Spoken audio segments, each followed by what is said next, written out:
te tāhuhua tuanui kia tātou. So just open up with a karakia to hopefully see the bountiful bestowals and blessings descend or ascend, whichever way you may see it, upon all of us and to those not in our meeting at present. No reira kia inoi tātou. Paperangi tēnei au, te hokai nei I taku ara. He ala tipua te ara, he ala tawhito te ara, he ala nōtua whakarere mai. Tau ana mai e te mana te tapu te iho ngā mātua, ngā tūpuna ki runga ki tēnei kāhui tangata. I tēnei rangapu, e mahi nei te mahi, e hāpai nei kaupapa. Tēnā tau ana mai te mana te hi te tapu kia tūpakari ai. E kuta anō ai te hurahi tō tika kaimua I te aroaro. E koke whakamua. Tēnā, ki te hoa. He tia, he ranga whakarere I hoana te kakau o te hoe. Ki te hoe rā tātou. Tēnā, takahi ara nea hou. Tu tuōwhiti whakamaua kia tīnā. Tēnā, aungi e hui e. Kai. Ora te marino kia whakamaua moana te arohiro ki a. Tātou kua hare māri e. Tēnā, takahi ara nea hou. Tu tuōwhiti whakamaua kia tīnā. Tēnā, aungi e hui e.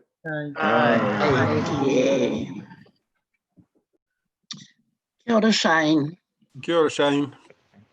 Well, welcome everyone, and never thought we'd be having to have a Zoom meeting for our quarterly meeting, although they seem to have dragged out quite a long way as well. So in terms of the meeting, there's no formal decisions looking at the agenda today. So we'll obviously we'll need some movers and seconders. So I'll look around and see when fingers come up to nominate. But I think the protocols are if we can keep our on Zooms on mute until we wish to speak, and that way we'll try and keep moving through the agenda. So, hey, welcome and thank you very much for your attendance. And at the moment, I have apologies from Andrew Brown, Graham Webber, and Rangahuia. Is there any other apologies that we've received, formal ones?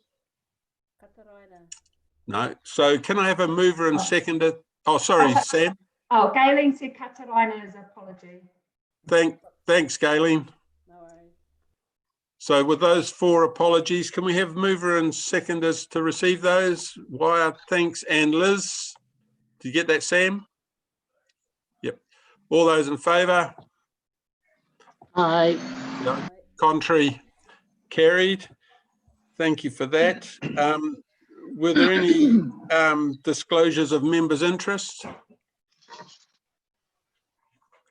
No. None. Thank you. Any late items? No late items. So the confirmation of the order of the meeting. Is everyone comfortable with the agenda the way it is? Yes. Yep, that's fine. Okay, so the next item is the minutes of the previous meeting, which were, believe it or not, on the 11th of December, and Liz chaired that meeting. So, sorry, Sam. Can we get a mover and seconder to confirm the order? For the meeting. Oh, okay. So moved Liz and seconded for the order of the meeting. Bill Harris. Moved Liz, Bill second. Thank you. Sorry, Sam. All those in favour? Aye. Contrary? Aye. Carried. Thank you. So, okay, so on to the minutes. The mover and seconder to receive those minutes. Can Harold and Susan, all those in favour? Aye. Contrary? Carried. So just going through those minutes, I'll just flick them page by page if there's any alterations or comments on those minutes. So page 1, 2. Everyone comfortable? 3, 4. That's the Cambridge wastewater treatment plant consent. 5. Oh, sorry, Gayleen. Can you not put those minutes up? I can't. Can Do you, you, can you share them? Gayleen, your volume's very low. Can you turn it up a bit? Sure. Oh. Thank you. Thank you, Sam. Okay. So next page, Sam, is anything there? The next page, TRY update. Next page, Ngā Pai Whenua is next page predominantly. Any comments there? Yes, I wanted to ask, kia ora, Mr. Mayor, I wanted to ask, where was the Te Reti Reserve? It's the final paragraph. Yeah, Te Reti Reserve is up by, so if you're going the road by, if you're on your way to Taumutu from Parawera, it's on the right-hand side up on the hill. It's one of the reserves not far from Parawera Marae, actually, between Parawera and Taumutu. Is it signposted? No, it's not. So it was a reserve right in the back of the Ngāhere.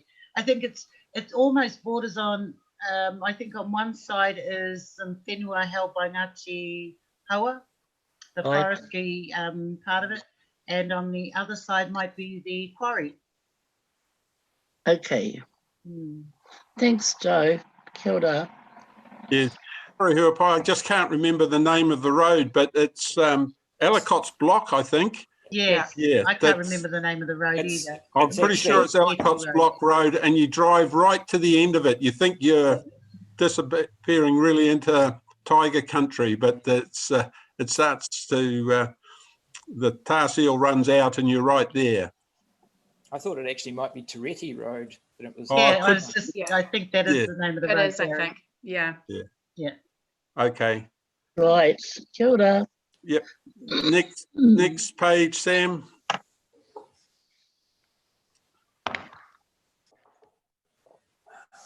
Following one. Next one. And I think the next one is the end of the minutes on it. Oh, yep. This is the last page. So everybody happy that they're a true and correct record of that meeting? Can I have a mover and seconder that they are true and correct record? People who were there, Bill and who else? Liz? Bill and Liz? All those in favour? Aye. Contrary? Carried. Right. So the Nei Wetupua Waipa chairperson's report, just a verbal one. Jim, oh, sorry. Yeah, Bill, sorry. Just I thought there might have been matters arising. I just wanted to express our appreciation to the council in regards to the Rangiawhia commemorations. I realise we haven't had a hui since then, and Liz's participation and a lot of the other staff as well. But it was very well appreciated, and over 800 school children there, and a lot of the community for the commemoration. And yeah, we were just really pleased with the way it went on the day, and thank the council very much for the assistance that they gave to us. Kia ora, Bill, thank you for that. It's yeah, it was a great day. I don't know what I had on now, it was that long ago, but I'm sorry I couldn't be there. So Yeah, thanks for those comments. So, yeah, so moving on, Galen, did you have anything? Whanau we tōpo a waipa? Gone quiet. Can you hear me? Yeah, yeah, very soft though, Galen. I'm a soft person. Actually, we haven't got much to update. Only that we've continued to have Zoom meetings. We've had more Zoom meetings than we'd normally have an Aowi Tōpu meeting, but we're just trying to get through the workload that we've got. Yeah. Otherwise, that's probably all. Okay, Galen. Look, these are difficult times to try and get meetings together, so I appreciate that. So we'll just receive that and obviously report every time we get together. So the next item on the agenda is the COVID-19 recovery. Who's handling that? Deb, are you handling it? Sure am. Yep. I'll hand over to you then. Cool, thank you. Tēnā koutou katoa. For those who don't know me, ko Debbie Lascelles taku ingoa. So I've been working at Waipa District Council for a year now. So I was born in Auckland and moved to the mighty Waikato 20 years ago, where I have had my 3 children, and here is where I have remained. So yeah, it's lovely to be here. I haven't met all of you in person, but hope to do so. That would be great. So just here to talk to you today about COVID-19. So as an organisation, Council is considering how we will approach recovery from this quite remarkable event, which has impacted all of our lives. So initially we've been monitoring the economic data and just keeping a close eye on the economic predictions for the district. In Waipa, we're a little bit better off than other districts because our economy is based quite predominantly on the farming sector, which hasn't been hit as hard as some of the other sectors. We are still expecting unemployment to rise though, and our hospitality industry has taken quite a big hit. Over the next 12 months, we're expecting that house prices will drop and both residential and non-residential construction will drop as well. So we've also started meeting with our local community, and that includes iwi authorities and hapu, just to talk to people about what they're experiencing, what they have experienced, and also just to ask them what their priorities are in terms of recovery. So we've met with quite a few of the social sector, so the kind of a lot of the service providers in Te Awamutu and Cambridge as well, and we're just sort of collecting up themes in terms of what's sort of happening on the ground for people. So quite a bit of that is indicating that there are still redundancies to come. So we're expecting that the worst hasn't hit us yet. So that's just something that we need to continue to monitor ongoing. I think another common theme that has come through from those meetings is that there is some real concern about how we will meet the needs in our communities, that our social services are stretched already, some concern about the lack of philanthropic funding, given that the gaming trusts are not going to be operational for a while. They haven't been collecting any income during lockdown. So that will probably have quite a significant impact, especially on our non-governmental organisation sort of sector, our charitable kind of sector. A lot of talk about building resilience and self-sustainability and wanting to help people to get out of the situation and then not be put back into a similar vulnerable situation again. So things like community gardens, teaching people even how to cook, how to sew, how to financial literacy, so how to work with on a low income. All of that have been kind of recurrent themes which people have discussed. So the response to COVID-19 has been a civil defence response. So the welfare has been led through our organisation and led by our civil defence team. but pretty early on, central government indicated that recovery probably wouldn't be led by civil defence. And that's because this isn't the kind of usual civil defence emergency that you would typically see. So in most civil defence emergencies, it's a short, sharp hit. It's over pretty quickly, and then you transition into recovery. Whereas with COVID-19, we had a very long rolling response, and the impacts of that are still going to be felt probably for many months to come. So it's significantly more complex than a standard civil defence emergency. So central government have indicated that they think the best approach to leading recovery is through the standard ministerial offices.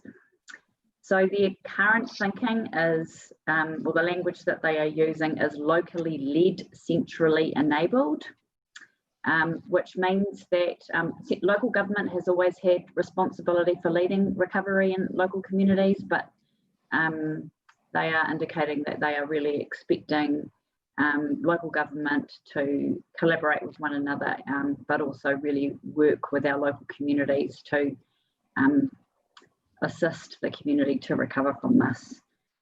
So as an organisation, we've set up an internal project group, and we've set some initial strategic priorities, and those are based on the information that we have collected from communities and from the data that we've had to date. We will continue to refine those priorities as more information becomes available. And you'll see from my report that staff are proposing that we create 2 new roles, and those roles will really be to work on the ground out in communities to assist with recovery activities. So we're seeing that those people would be quite hands-on. This obviously is going to go, needs to be approved by council the week after next, so hasn't been formally approved yet, but that's sort of one of our proposed approaches. And thinking that we need to take a reasonably flexible and agile approach to this, given that we don't know yet just exactly how this is going to pan out.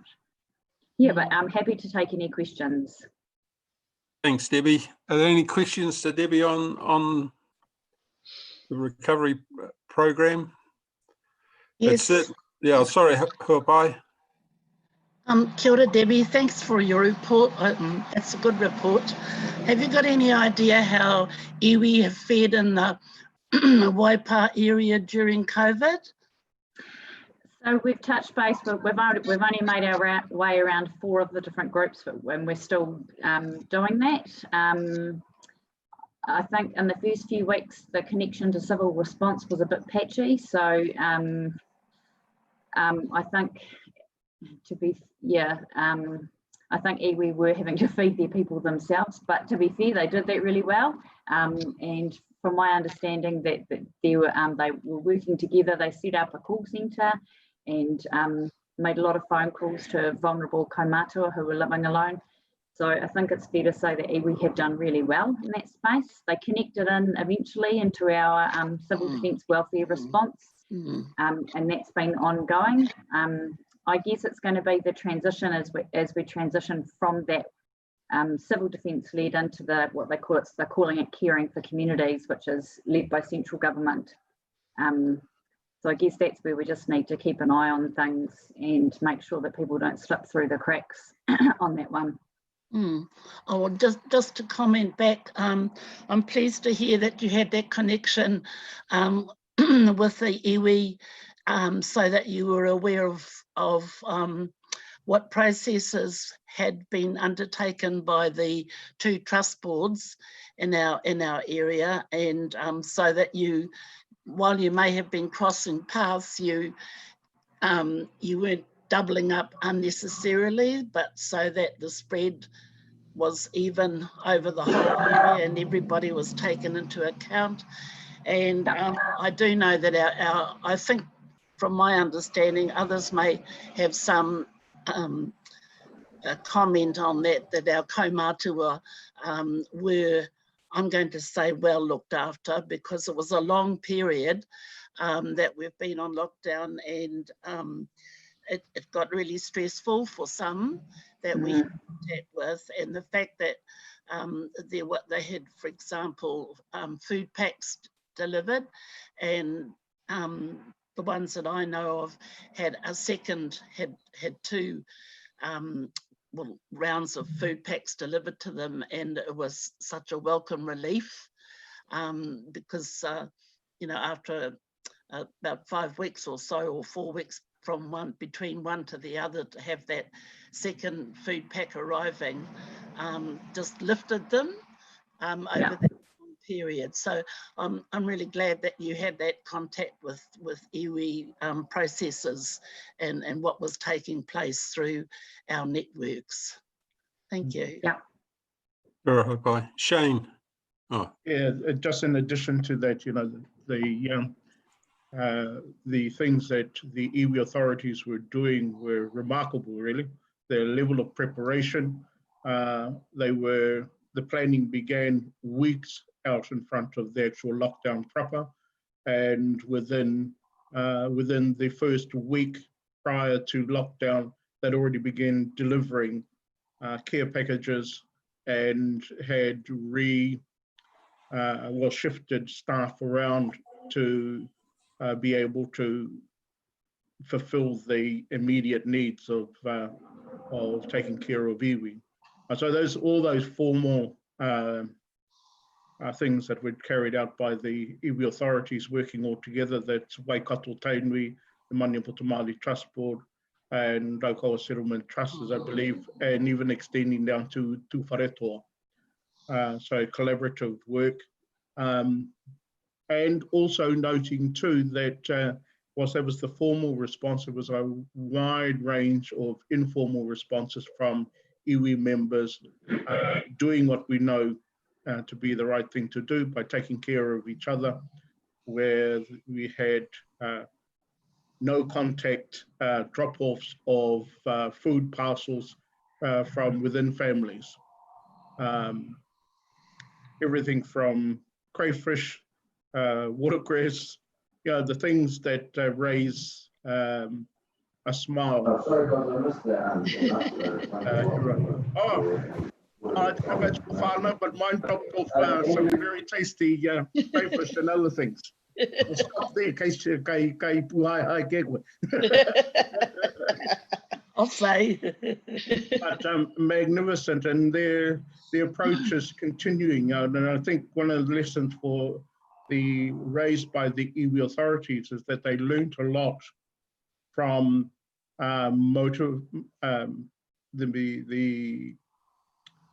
the period of the earthquakes in Christchurch, and how iwi from across the North Island moved to support Kaitahu in its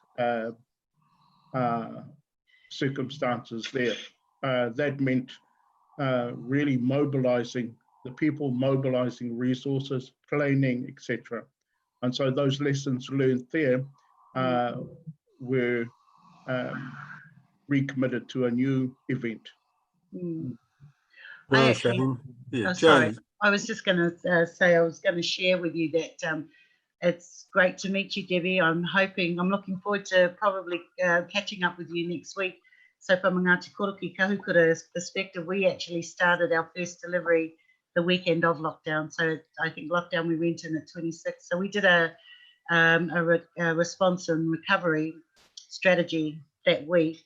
So we started delivering that. We've still gone on, we've delivered our fifth lot of packages actually. Started off with only about 35 whānau, and kaumātua, we looked at kaumātua and households with a lot of children in them. The weekend just gone, on Saturday we delivered 80, and that was across through the South Waikato over to Tauranga, and that was mainly to our whānau.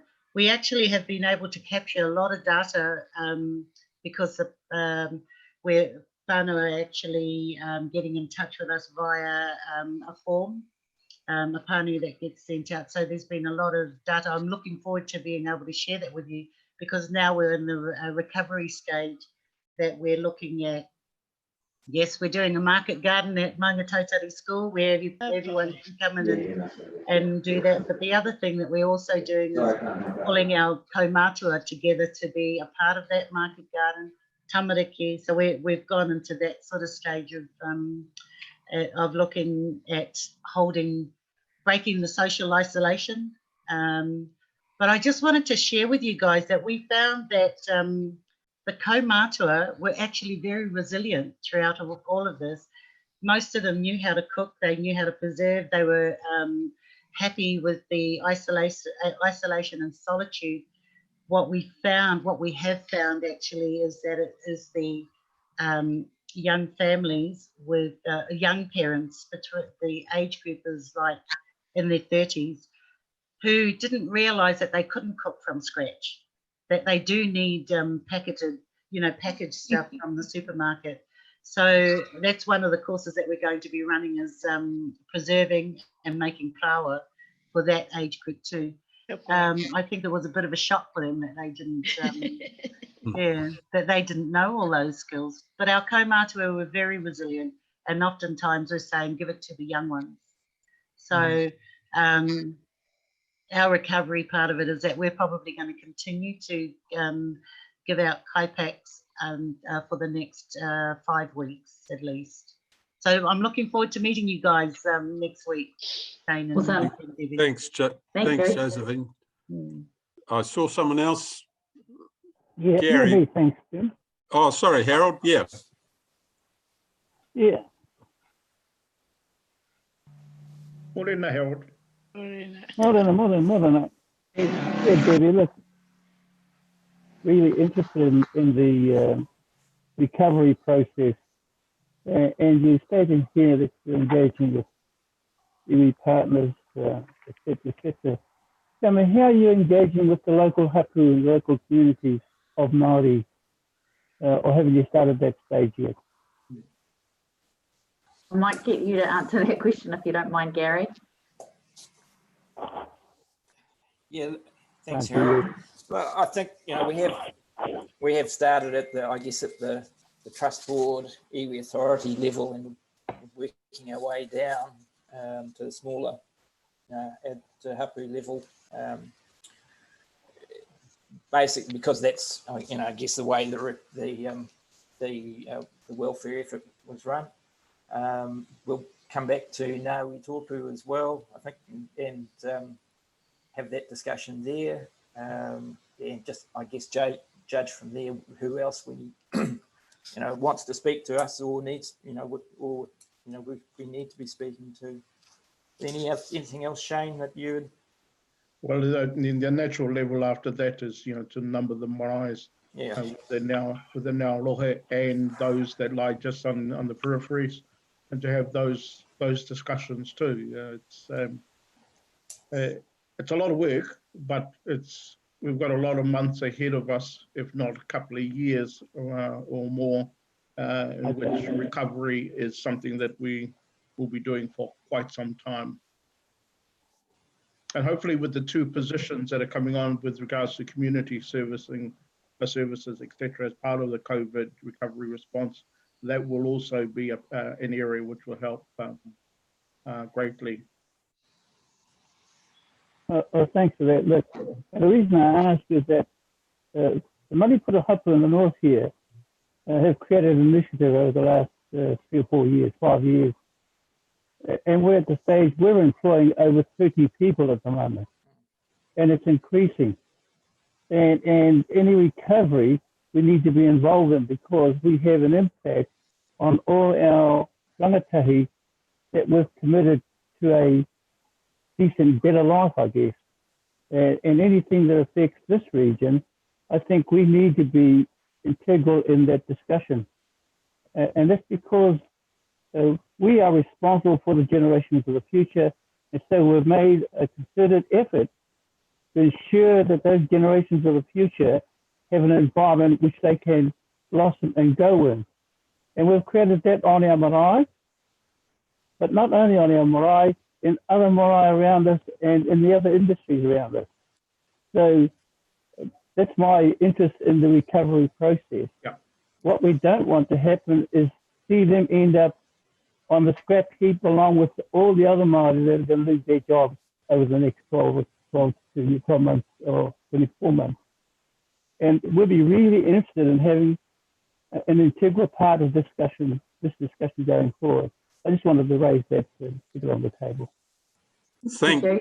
Yeah, kia ora, Harold. Thanks for that. And obviously, Council's going to need to be working with all of these community organisations. We can't do it on our own, and it's going to be a really, I suppose, serious and long-term recovery process that we've got to work through. It's not a quick fix. So appreciate your offer, and obviously we need to be in contact.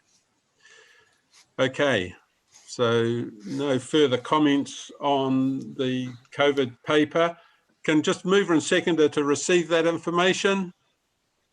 Harold and who's second, and Hopai. All those in favour? Aye. Contrary? Carried. Next item was the committee representation. And Debbie, were you handling this one, or was it Gary? I was going to. Okay, Gary. Your Worship. Yeah, so just obviously we have been held up a bit by the lockdown process here, and we are getting back on track now.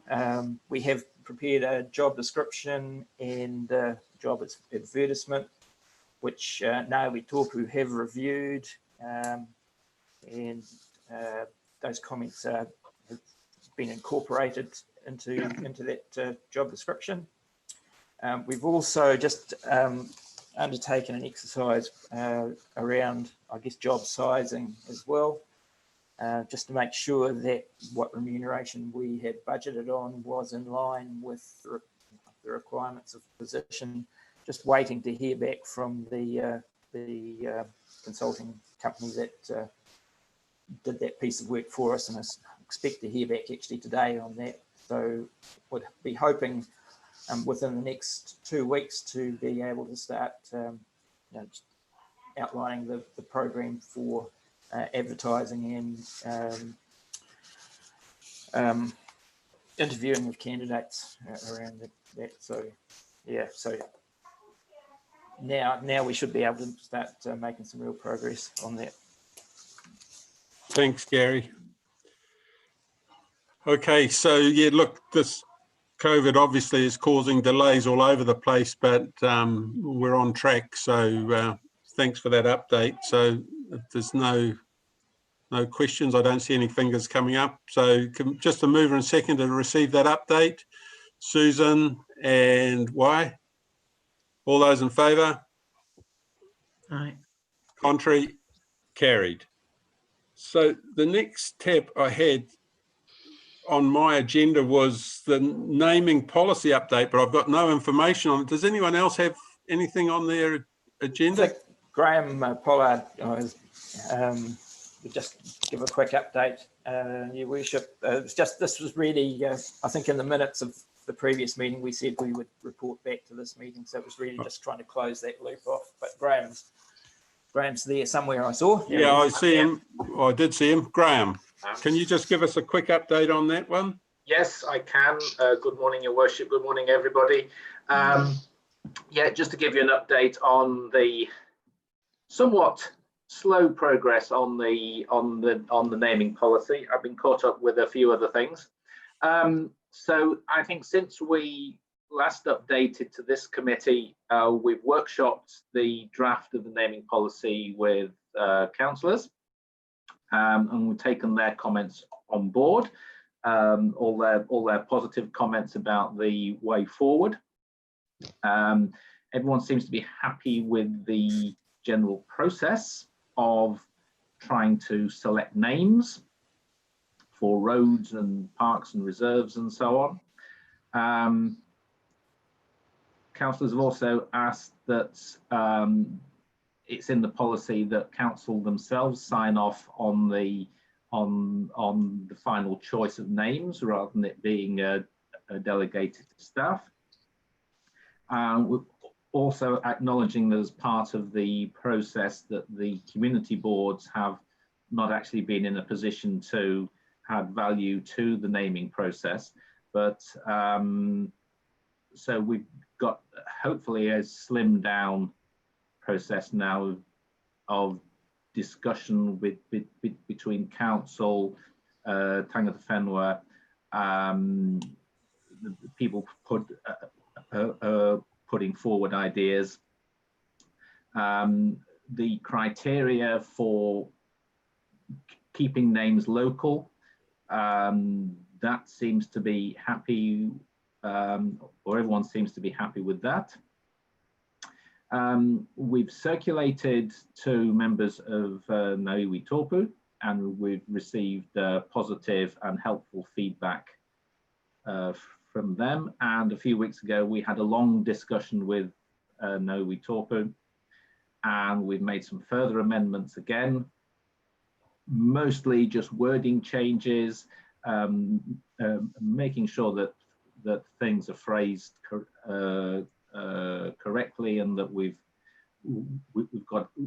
got everything covered. The one thing we've still not settled on is the name of the naming policy, which still amuses me. But there was discussion over whether we should have a dual name, and where that's resting at the moment is probably, we simply call it the naming policy, and we have the equivalent of that in Te Reo Māori. So where we're up to now is probably happy, or we're probably getting in a position now where we can start thinking about bringing this back into the council chamber and seeking the green light for some consultation on this. But I'm happy to receive any further comments and answer any questions that you might have. Thank you. Thanks, Graham. I suppose just quickly a comment from me. It was just a case, realistically, of pulling back from leaving the name suggestions to developers and bringing it back to some formal body to actually pick the names and make sure that they had some relevance to our district. So that's just a comment from me. But everyone else happy with Graham's just update? Again, it's an issue that's working its way through the system, but I think at the end of the day, we'll at least have something positive that we can work on. Okay, thanks, Graham. Okay. Sam, do I need a mover and second to receive that verbal report? Yes, we do, Jim. Okay, thanks, Jenny. Sam seems to have gone. Can I have a mover and seconder then to receive the information? Susan and Liz, all those in favour? Aye. Contrary? Carried. So the next item 7 is the draft Maungatautari Reserve Management Plan. And Anna, are you taking us through that one? Yes, I am. Yeah, thanks. Morena, Your Worship. Morena koutou katoa. Look, I've got a presentation that Linda Tiaho and I gave to the Strategy, Policy and Planning Committee in May. And I thought it might be useful just to share my screen and to run through that with you, just to cover off some of the key points, and then happy to answer any questions after that. Thanks, so Anna. Share my screen. Hopefully that goes smoothly. Apologies, Sam, are you able to let me share my screen?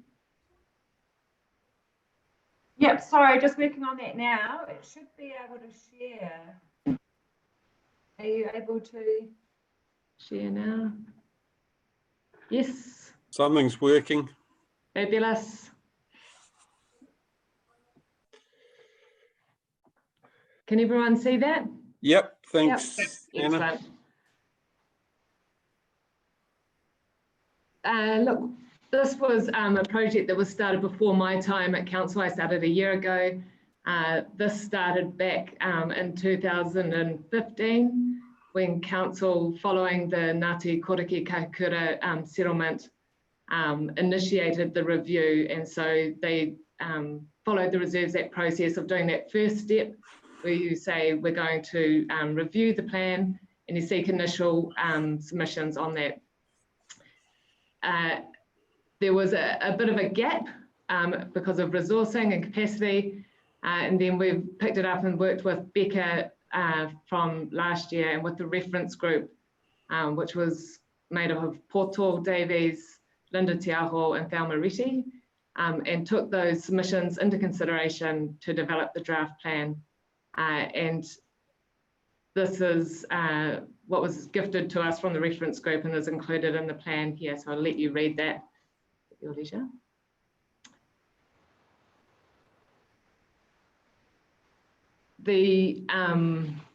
So in preparing it, we spoke to a number of stakeholders, obviously the Mana Whenua, the Regional Council, the Department of Conservation, and we went to the Maunga Tautari Reserve Committee several times with the draft plan. I thought it'd just be useful just to, most of you will know the Maunga well, but just to indicate with these couple of maps, just the area. So in here, the map shows in red the pest-proof fence, the southern and northern enclosure and the tracks across the Maunga. The management plan itself actually only covers the scenic reserve land. So that's about 3/4 of the land that's included within the pest-proof fence. And the management plan is an important document to guide all those other plans that will govern the day-to-day management of the Maunga.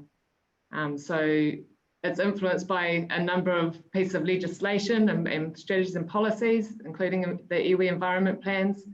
And then, as I said, it influences a number of other plans. The vision was worked through and largely drafted and put forward by the reference group, and I think is fantastic. I think if we look at the big changes from the current management plan, which was adopted in 2005, to this draft management plan, which we're out for consultation on at the moment, is we've got tried to make it a document that really speaks to the significance of the Maunga to Mana Whenua, but to all of us, the fact that it is this taonga toko iho, and to try and really convey some of those messages to get the hearts and minds of people to understand the importance of the Maunga, and therefore also, I guess, hopefully then understand the rationale for the policies and the framework that guides the day-to-day management of the Maunga. This is a new part that the old management plan didn't have. We've got principles that are to guide all decisions in relation to the Maunga, and they were developed obviously in partnership with the reference group and include things like wairuatanga, kaitiakitanga, manakitanga, mahi ngātahi. So I think principles that will speak to everyone.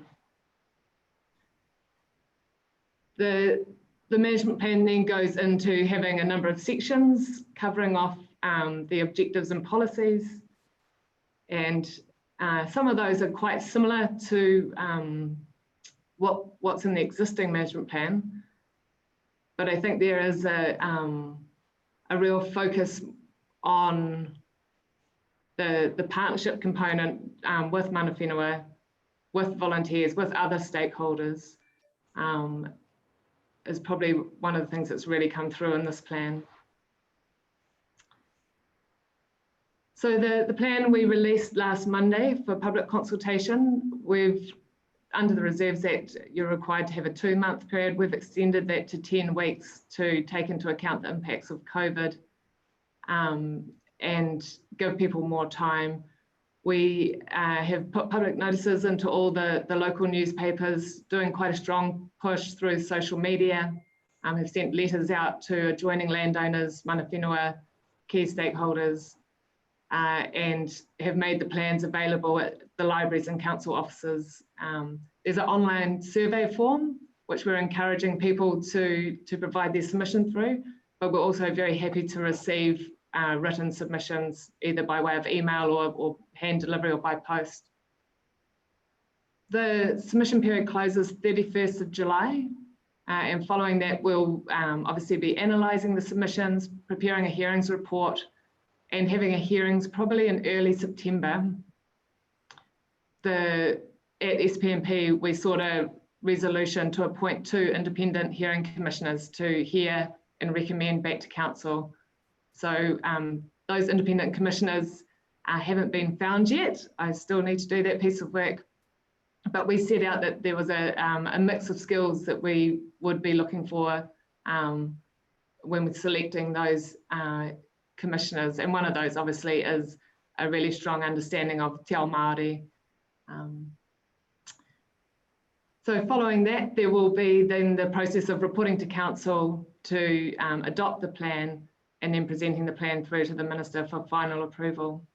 So that's a brief overview of the process we've followed, the plan, the fact it's out for consultation, and we are hoping to get a large number of submissions and to hear from everyone about what they think about the plan. I'm very happy to answer any questions.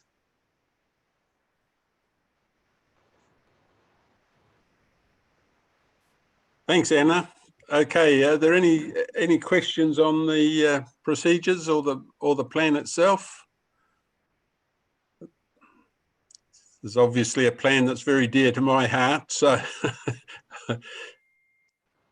everyone comfortable with the process?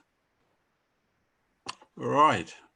So just if there's no questions, can we just have a mover and seconder to receive the information? Yep, moved Bill, seconded. Yep, I second. Oh, Hope I. All those in favour? Aye. Aye. Contrary? Carried. Okay, the next item is the Orthographic Writing Convention. Who's handling that? Kia ora. Aye. Oh, sorry. Kia ora, Shane. So kia ora tātou. So some time ago, a paper was pulled together and put to council in respect of an orthographic writing convention for Te Reo Māori as a standard way of writing Te Reo Māori within council. And that arose out of observing the way in which council staff, etc., try to write in Te Reo Māori where in different places, and basically we missed the mark somewhat. So this is an effort in professionalism and raising the bar, and also in some small way a contribution towards our treaty partners in respect of Te Reo. So in discussions held at the council table, there were questions around the various, as I believe, the various writing orthographics for Te Reo Māori as they stand now, and this with a special consideration for the Cambridge area, in which I believe some of the schools there have been writing with the double vowel, etc. And there, of course, when you go into Waikato itself, within Hamilton, etc., you'll see the proliferation of the double vowel as opposed to the macron. Now, I was asked to speak to Waikato, Waikato Tainui, but also took the opportunity to revisit and have broader conversations with other iwi authorities and runanga, etc. And so we've covered off a wide base of iwi. Some discussions are yet to still happen, but generally this is the trend that we've found, is that everyone spoken to thus far agrees that the council should adopt a standard, and everyone agrees that that standard is the standard proposed, or sorry, created and used by the government and others, which is the Māori Language Commission standard. by Te Taurewhiri Te Reo Māori. Now, the standard isn't just about macrons. It also sets out how names should be written in respect of the length of names, whether or not they should be divided by or separated, individual words separated by hyphens, etc. So there's a range of guidance matters there within the orthographic. Great stuff. And the orthographic is there in English and in Māori, and it's online. It's easy to digest. Takes a little while for some people to get their minds around it. The hardest part is being able to load it up into your computer, making sure that you've got macrons at hand, and then just becoming familiar with that. But again, I've spoken with representatives, or well, certainly mātanga or knowledge experts from around the place. So that is the likes of Tom Roa, Prao Negloin, spoke also with Harry Midwood. Who else have we spoken with? A range of people. Auntie Rovina have spoken with Rahui Papa.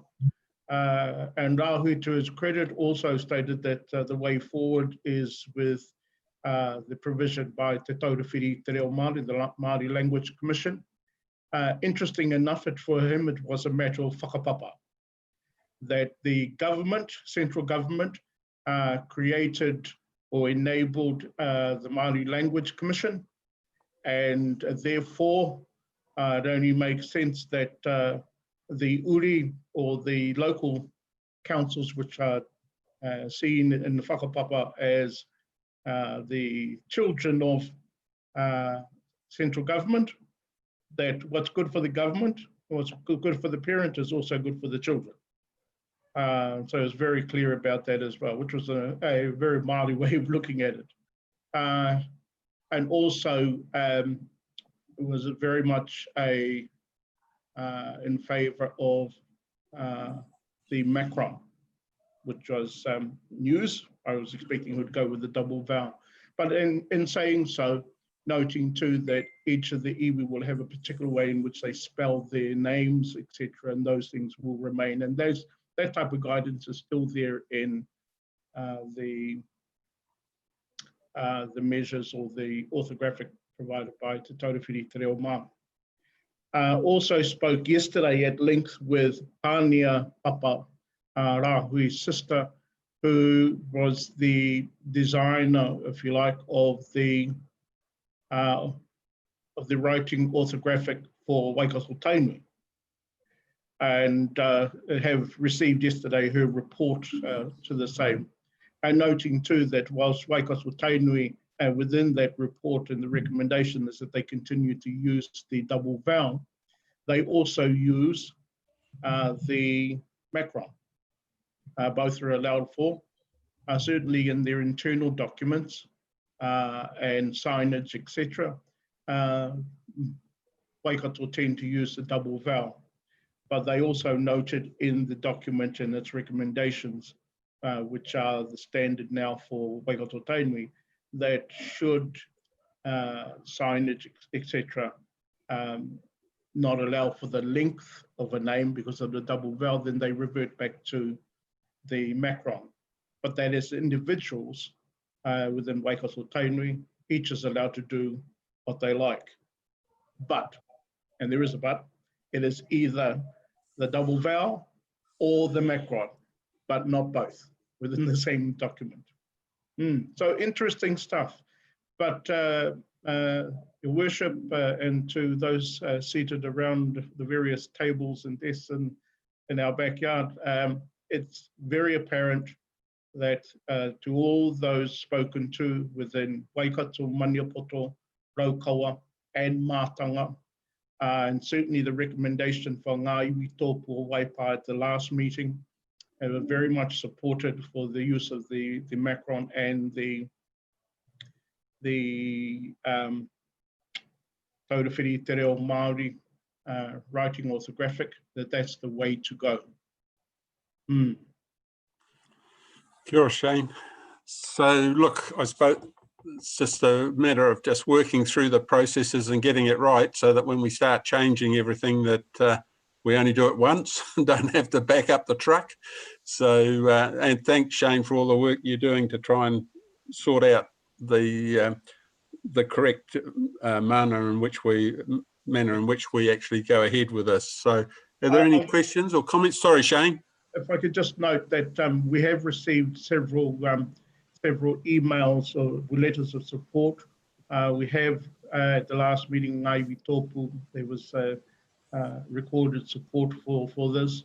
Noted too that the likes of Raukawa Settlement Trust are yet to formally advise us of something, but their person in charge, Nigel Tehiko, came back and said, look, this is what we do, and this is the norm. We just, the time at the moment, because of COVID, this is not high priority stuff. And certainly that was the feedback from Waikato at the moment. This is not a priority for us. We're in the throes of COVID recovery, and support systems are still moving towards taking care of our people.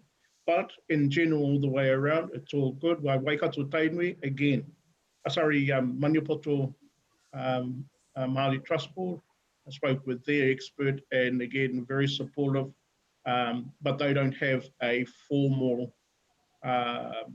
orthographic themselves. However, they do use the macro. Sure, Shane. Gary, were you wanting to say something, and then yeah, well, Your Worship, I was just on the back of Shane's comments, and I guess council's wanting to move forward, whether there was possibility the committee might feel it has enough information to make a recommendation to adopt the Māori Language Commission Te Tarawhiri Itirio Māori Orthographic Writing Convention today, but just put that out there that it might be, if they were, it might be helpful to move council's agenda forward. Thanks, Gary. Just ducking back to Shane on that one. Sorry, Hope, I'll come to you a tick. Just I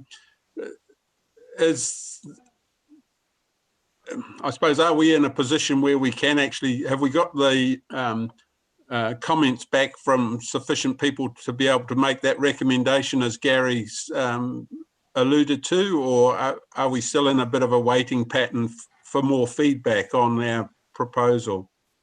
Feedback is still coming. Yeah. There will always be more people to talk to.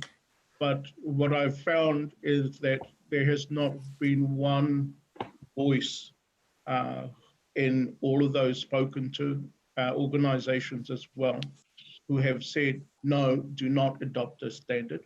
All have said that the council should. Further to that, they've all said that the orthographic to adopt is the Taurewhiri Te Reo Māori, the Māori Language Commission, writing orthographic for Te Reo Māori. And that thirdly, all have said, yes, use the macron. Now, Waikato Tainui make a provision for both in their circumstances according to their policy, which and the report that was written that gave rise to the policy, which I've got and received yesterday, and spoke at length with the person, with Pānia Papa, who created it. So I'm happy that that we could go ahead, but that's also up to the members of ICC at the moment. Others around the table may have some feelings about this as well. Okay, thanks, Shane. So, Hope, you were just wanting to make a comment before? You need to unmute, Hope. There we go. That's all right. Oh, yes, Your Worship, thank you for that. And I apologise. I should really have brought this up at our Ngā Iwi Tōpu or Waipa meeting, Shane, but I obviously wasn't onto it, and listening to it your report a second time, some things strike me. And the fact is, of course, that we're dealing with a lot of marae in the area where the long sound is or may not be pronounced. And we strive towards giving correct pronunciation of names. And one that I can think of besides my own is Parawera. Is it Parawera or is it Parawera or is it Parawera? And it makes a big difference as to whether you pronounce the name long or short as to the meaning of the name, because that name and its meaning has a history, and you may get that history wrong if you give it an incorrect pronunciation. So Purikiriki, even though, okay, so the marae itself is situated out of area. Many of our members are within Waipa area. Hence, anyhow, we have had this debate with our own name being one of those. Is it Purikiriki or Purikiriki? And is it a long sound or not? Well, it is, of course, a long sound. Otherwise, the meaning, the lack of the long sound detracts from the meaning of the name and the origin of the name, which comes from a saying of King Tawhio. So it should be there in its pronunciation. However, we've debated this because we have some strong advocates for use of the macron, including my own nephew, Te Taka Keegan, who is a staunch advocate of its use for Te Reo Māori. We've gone back to some of the writings of our kaumātua. How did they write it in their time? And we've struck the same, what we've struck is some have written 2 U's, the letter U, and some have not. But the pronunciation has never varied. Yeah. It's always been Purikiriki, it's not Purikiriki or something like that. So I support the standardization of the use of, and with the use of the macron, because it does facilitate correct pronunciation for people who are new to Te Reo Māori and its pronunciation. So there, in that respect, it's helpful. But I just wanted to introduce the fact that it can be debated, is still debated, as Shane has indicated, within our own circles. And we then discuss the reason for it. And I was brought up with learning Te Reo Māori, not at home, but in an institutional situation where the double vowel, I'm just coming down from learning under Bruce Biggs and others involved in that time. And that's how I learned to write it. But I very easily changed over to the use of the macron, especially when writing with a typewriter and a computer. There's no difficulty there, but it's the aid to the pronunciation, correct pronunciation of the name, that I think is the most important. And therefore, if the macron can indicate that, then it has value in its usage. And I think it's in our own benefit to agree with and to support the standardization with the use of the macron. Yep. Kia ora. I think you do raise an interesting point, and one that will always be an ongoing wānanga, if we like, in and around our own words as to what they mean. Te kōpua is another one. Always, it's never been written with a double O. You know, for our lot, it never been written with the macron. It was just te kōpua, but it's actually te kōpua. And so the introduction in the macron reaffirms to us the meaning. And likewise, the name of our tupuna, which appears often without a macron, but it's incorrectly pronounced as Hinemarama, the moon maiden, when in actual fact it's Hinemarama. And that name Hinemarama, translated by Uncle, the late Sonny Tawio Emery, as delightful lady. Now, for those of you involved in horses and races, you'd know that name. But, the point being is that there will be names written by Ngāti Koro ki Kahukura, one of those, and they will be looking to get a list of names and the way they want their names written, as opposed to how we might do. And because this is all part and parcel of the orthographic, is that we can't change names as we might wish them to appear according to the orthographic, because if they're a title of an organization, that is the legal name. Mm. If the iwi write it in a particular way, and we're speaking about them to them, then we write it in their way. But as a standard right across the board going forward, if this is supported, then the macron will indicate in the major parts of our writings just where. And a place where this is naturally applied will be in things like signage. As we go forward within the district, we may see bilingual signage. We also may see within the museums and the like, libraries where Te Reo Māori requires a standard, so that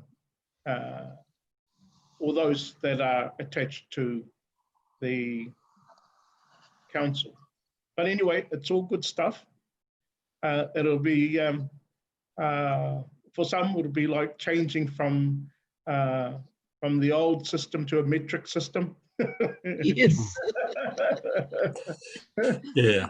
Okay. So I suppose at some point we've got to make a call, and if it's appropriate now, Gary, I'm quite happy that we can firm up the recommendation here. So we're recommending to council that we go with the Maori Language Commission and the macron. Is that where we're at?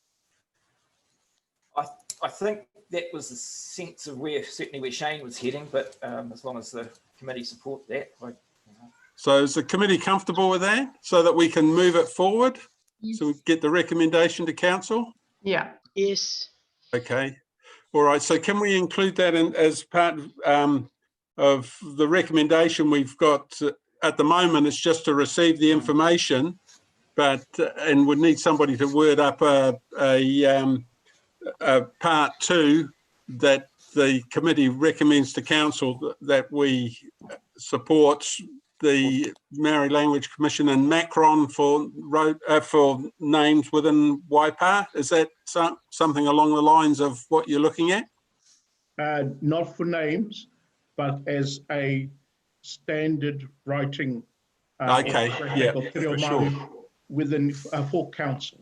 Okay, so if we can tidy up a recommendation, then is the committee generally in accord with that? Yes. Okay, yes. Great. All right, so I'll put the motion. All those in favour? Aye. Aye. Contrary? Carried. Thank you for that. That's great. So we can make some progress. The next item I have on the agenda. Oh, sorry. Who was the mover and the seconder for that, please? Happy to move. Got Bill and Harold. Lovely. Thank you. Sorry about that. Thank you.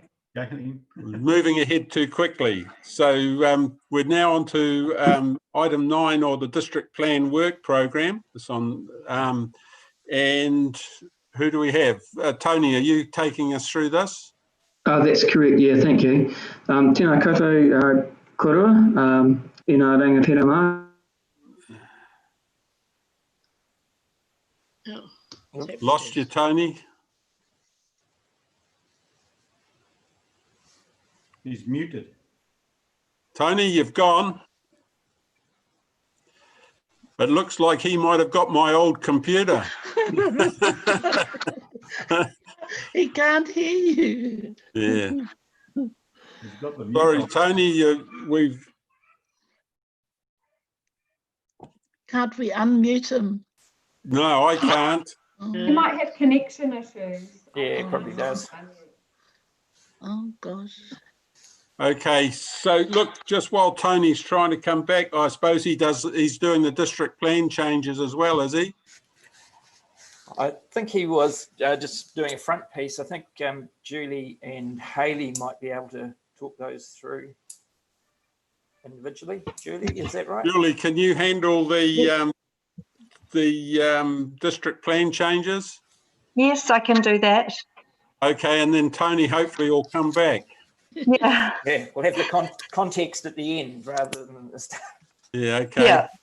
So you want me to start at the report that Hayley and I have done? Yes, or thanks. would you? Yeah, sure. Yeah. It will be a little bit it will seem a little bit out of order without Tony's doing the intro report first, but I can run through his report if you like. So just hang on a minute. We've got that item, then we've got the final item is the Civil Defence COVID-19 update. Should we jump to that and then go back? Okay. I'm not sure if we've got Wayne on the line yet. No, okay. But Julie, can you handle Tony's first item, or Julie and Hayley, or maybe? He's got a presentation I was going to screen share, so if you want to go through that. Okay. Yeah, yes, because it is combined with mine and Hayley's anyway, Sam. Okay. Okay, I'll just pop it up now. Sure. Okay, and then we'll hand over to you, Julie. Okay.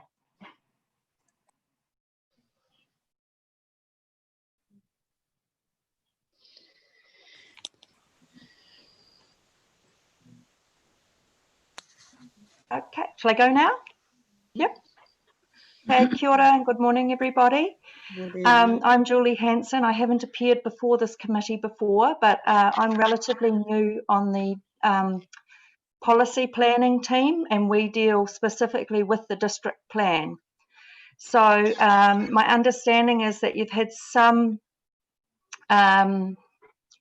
to do with the district plan in the past when the council was reviewing it, but since then there hasn't been a lot of things going on, and so we wanted to come back to you and let you know what we're doing in the district plan area.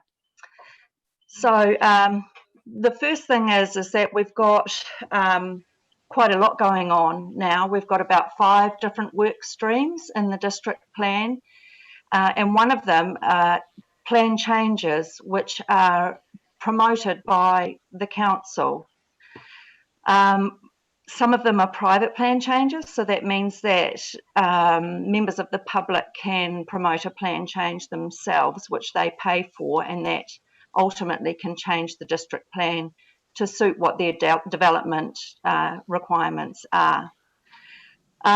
We've got 3 that we are working on at the moment internally in-house, and Hayley and I are going to tell you a bit more of those in a minute. So next slide, Sam, please. So the district plan itself, we're not sure how familiar you are with it, but it contains policy guidance and rules for development and subdivision, but it also seeks to protect important buildings, landscapes and natural areas. So it's been a few years since the plan had a thorough review, and it became operative in August 2017. So under the RMA, we are required to review the plan every 10 years, but obviously in between those 10 years there are things that come up that make you think it's not working quite as well as we'd like it to, or it's not particularly effective. We'd like to make some changes. So that's why we're here today, to tell you about some of those changes that we've got planned, and as a starting point for our consultation that we need to do with iwi. Next, please, Sam.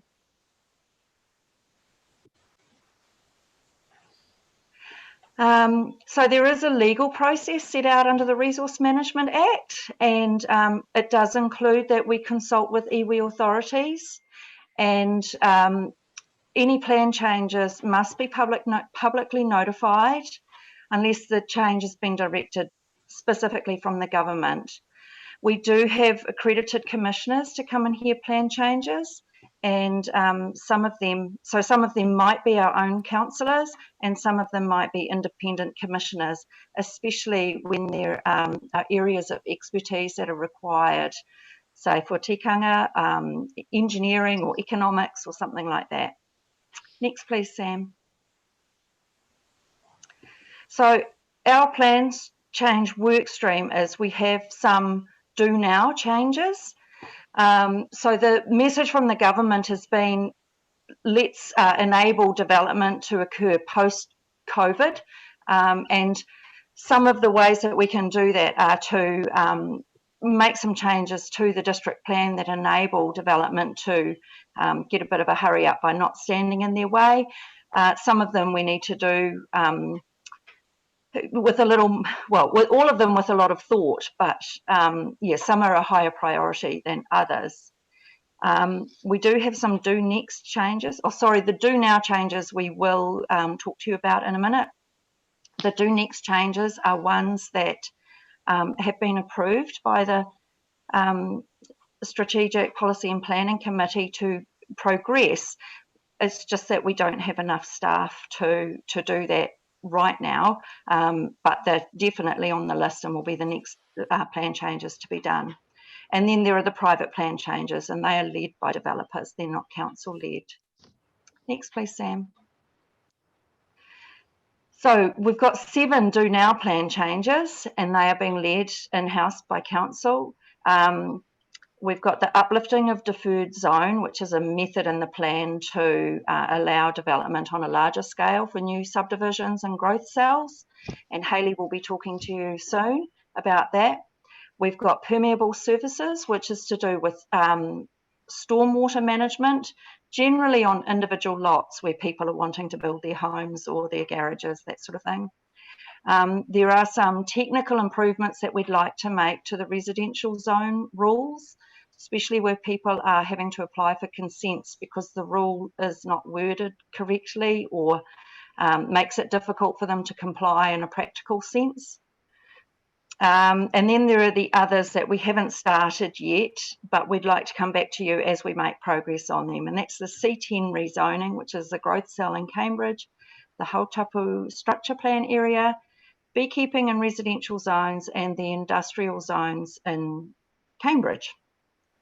Next please, Sam. So the ones that we are looking at doing now and that we've started doing some research on and moving forward with them. Oh, sorry, these are the do next ones that we want to come back to you at a later date. So we've got the infill subdivision and urban development. So you probably know that Waipa district is a really high growth area and it's been recognised by the government as that. The government will be putting out, hopefully later this year, a national policy statement on urban development, which will help us work out which way our district plan needs to go in terms of moving forward with that. The ones of particular interest to this committee will be iwi sites of significance in Papakāinga. So Maniapoto Trust Board came to us late last year wanting to update the sites of significance in the district plan, and that's because they so the district plan does protect some sites of significance, but they hadn't all been ground truthed as far as I understand. So they have a mapping exercise that they're doing where they've got a lot more information that they'd like to be included. So we can hopefully extend that plan change research to other iwi authorities. And Papakāinga housing there are different district plans around the country that use different models to enable Papakāinga to help to occur more easily. And we'd like to look into how some other councils are doing that so that that can be enabled more easily in our district. And then there are 2 areas in Te Awamutu that the property department is looking at the moment to perhaps change them to residential zone if that's a more suitable zone. and when they come back to us, we'll be able to move forward on that. So next, please, Sam. Yeah, these are private plan changes that are probably coming our way. One is, sorry, I'm not too familiar with what these ones are, but there's the T2 growth cell in Te Awamutu, which I think is the proposed residential development and retirement village next to the water tower, the water reservoir. Sorry, I can't remember the name of the road. Next to the T1 cell at the... On Frontier Road. Frontier Road, that's it. Yeah. Thank you. So because that's a private plan change and a developer has a specific need to use that land, that's actually going to bring the growth cell forward ahead of the strategy time frame that we've had in the past. Next, please, Sam. Okay, so that's it for the basic background to the plan change work program that we've got coming up over the next few years. If I could pass it over to Hayley Thomas now. She is our project planner working in the Cambridge office, and she has joined our team to help us with some of these plan changes that we've got going on. So over to you, Hayley. Morning, everyone. Bill, I see you. Sorry, Your Worship, can I just jump in? Sorry, I know there's a question coming in. Sorry, Hayley. Aroha mai, I got kicked out by IT department who were helpfully trying to upgrade my Zoom. Thanks, Julie, for picking that up. I'm just wondering if we do a pause there, Your Worship, and take any questions before we jump into the two technical plan changes. Okay. Yeah, kia ora, Your Worship. You're on mute now, Your Worship. Yep, no, fine, thanks. I switched off before. Hey, thanks, Tony. Yeah, look, I think it is appropriate to take a pause because there are two different items that we've got on the agenda. So it was the district work program that we've just been through. Was there any questions or comments? Tony, did you? I know you got cut out of it. Bill, sorry, I see you wave your finger. So I had some queries and questions, and the first one is in the overview slide, Sam. And I wondered why it was that the sites of significance weren't in the overview slide. It talks about landscape and buildings and everything like that. For us, the sites of significance isn't a do next, it's a do now, if not have done already situation. So I do wonder why there are, other things are spelled out there, buildings and landscapes and everything.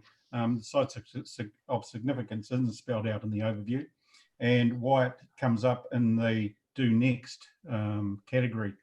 So that's my first question. I have a second question, and that relates to the permeable surfaces in the do now.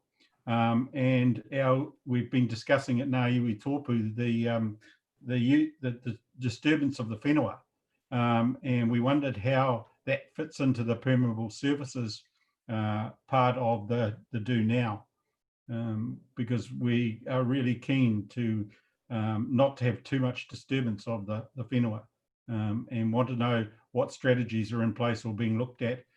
Happy to contribute in that area as well, but we would want to keep the disturbance of the whenua to the minimum. I'm happy to answer those questions, Your Worship. Thanks, Tony. Maybe if I can answer the first one, and I might defer to Julie for the permeable services second part of the question. So I'm not sure if you've got agendas with you, but on page 29, there's a list of all the plan changes that are before us. So we've called that plan change work stream. So we have 10 all up that we have to, I guess, manage in terms of resourcing and budget. So yes, we understand that sites of significance in Papakainga will be of vital importance to the iwi and rangatira in this committee. However, it is a case for us of managing the resource that we have, and I guess the priorities that we've had to work through, that's the one, thank you. So we're under quite a bit of pressure to roll out some changes to the plan, to fix some things that are more broken than others, I suppose is the way you could put it. And the first lot of plan changes, which is what we're calling do now, are the ones which the SPMP committee and staff feel that are the ones that we need to prioritise first. And so that's the do now ones, that the green and the blue there that you can see, that we prioritise and resource to do now with the resources and budgets available. It's not at all in any way minimising the do next, which is the infill, the sites of significance, and some other tidy up zone changes. So it's not a higher, it's a prioritisation, but not a higher importance list, if that makes sense. We want to make sure that we do the sites of significance properly as well, and that's going to take some time to work with the iwi partners. There'll be some consultation that we'll need to undertake around that. And in order to do it properly, we feel that we need to get some of these other ones out of the way first so we can give sufficient time to looking at the review of the sites of significance and Papakainga. So it's a long-winded answer, but it's really around prioritisation, resourcing, and making sure that when we come to do that one, we've got the sufficient resources to do it right. I guess, sorry. Yeah, Bill. Yeah, if I might continue, Tony, I guess for me, the overview of the principles that you're looking to adopt in the plan, and for me, not having sites of significance in the overview tends to indicate to me that maybe that principle is not a key principle for you, and then you tell us that it's a do next. So, you know, that's the point I'm making. It's the stage in which you do it. You know, we're happy to accept and have consultation on and discuss. But if we don't see it as a key principle, or the council doesn't take it on as a key principle in this draft plan, then and the changes that come, then it will be do next, because it's not going to get out in the overview or a principle. So I can clarify that. So we've got an operative plan at the moment, and it's got a number of sites of significance already in it. So we have a plan already that has a high level of protection, and we've got some policies and objectives around that which do give that the right priority. So all we're doing here is we've had a request, and we know that we need to review some of those sites and make sure the objectives and policies are still right for the protection levels that we've got. So it's not saying that we don't have anything in the plan at the moment. We do have some protection mechanisms in there. It's just that when we come to review what we've got, we need to make sure we've got the right resource and the right time to do that properly. Yes, kia ora. Is there can we know where the growth cells are? They're only indicated by numbers, and if we don't actually have those growth cells indicated on the plan, it's actually hard to know whereabouts the references. And that will also help with, if we know already where sites of significance are, it's a sort of a two-way thing. One can assist the other. Thank you. That's a really good point. So we hadn't presented it in this, which is really an introductory sort of presentation, because there's a lot of information. So the way that we probably will do that is when we go through each of these plan changes and we can consult with the iwi and this committee, at that point, we'll show you where these are, what the changes are, what the impacts are. I don't have that at my fingertips, so unfortunately I can't bring it up right now. But when we go through the plan changes and start the engagement in a more fuller way, then yes, we'll certainly take that on board and I just wonder if from a, it might be for the committee's information, but if we could just circulate maybe the planning maps that have got those growth cells on them with the for Cambridge C1, 2, 3, etc., and Tiamutu the same. Yeah. And that would just some background information really without that detail, so at least people know what we're talking about. We can certainly do that. That's a good idea. Thank you. Certainly the councillors members have seen it, but obviously other members of the committee won't have. Yeah. Okay. All right. So that was the first question. Hang on. Sorry, Harold, I'll come to you in a minute. Was there a second quick part of the question that you suggested that Julie should answer? In respect of permeable services, yes. Yeah. Did you pick that one up, Julie? If I can just go to Julie and then Harold, I'll come back to you. Julie. Yeah, so I think the question was, or maybe even the statement was that as committee and as iwi, Permeable Services provisions in the district plan should take account of the disturbance of whenua. So the Permeable Services and stormwater rules are at this stage, well, the way they are in the plan now is to mitigate the flood hazard risks by disposing of stormwater. Certainly there are other provisions that manage that as well.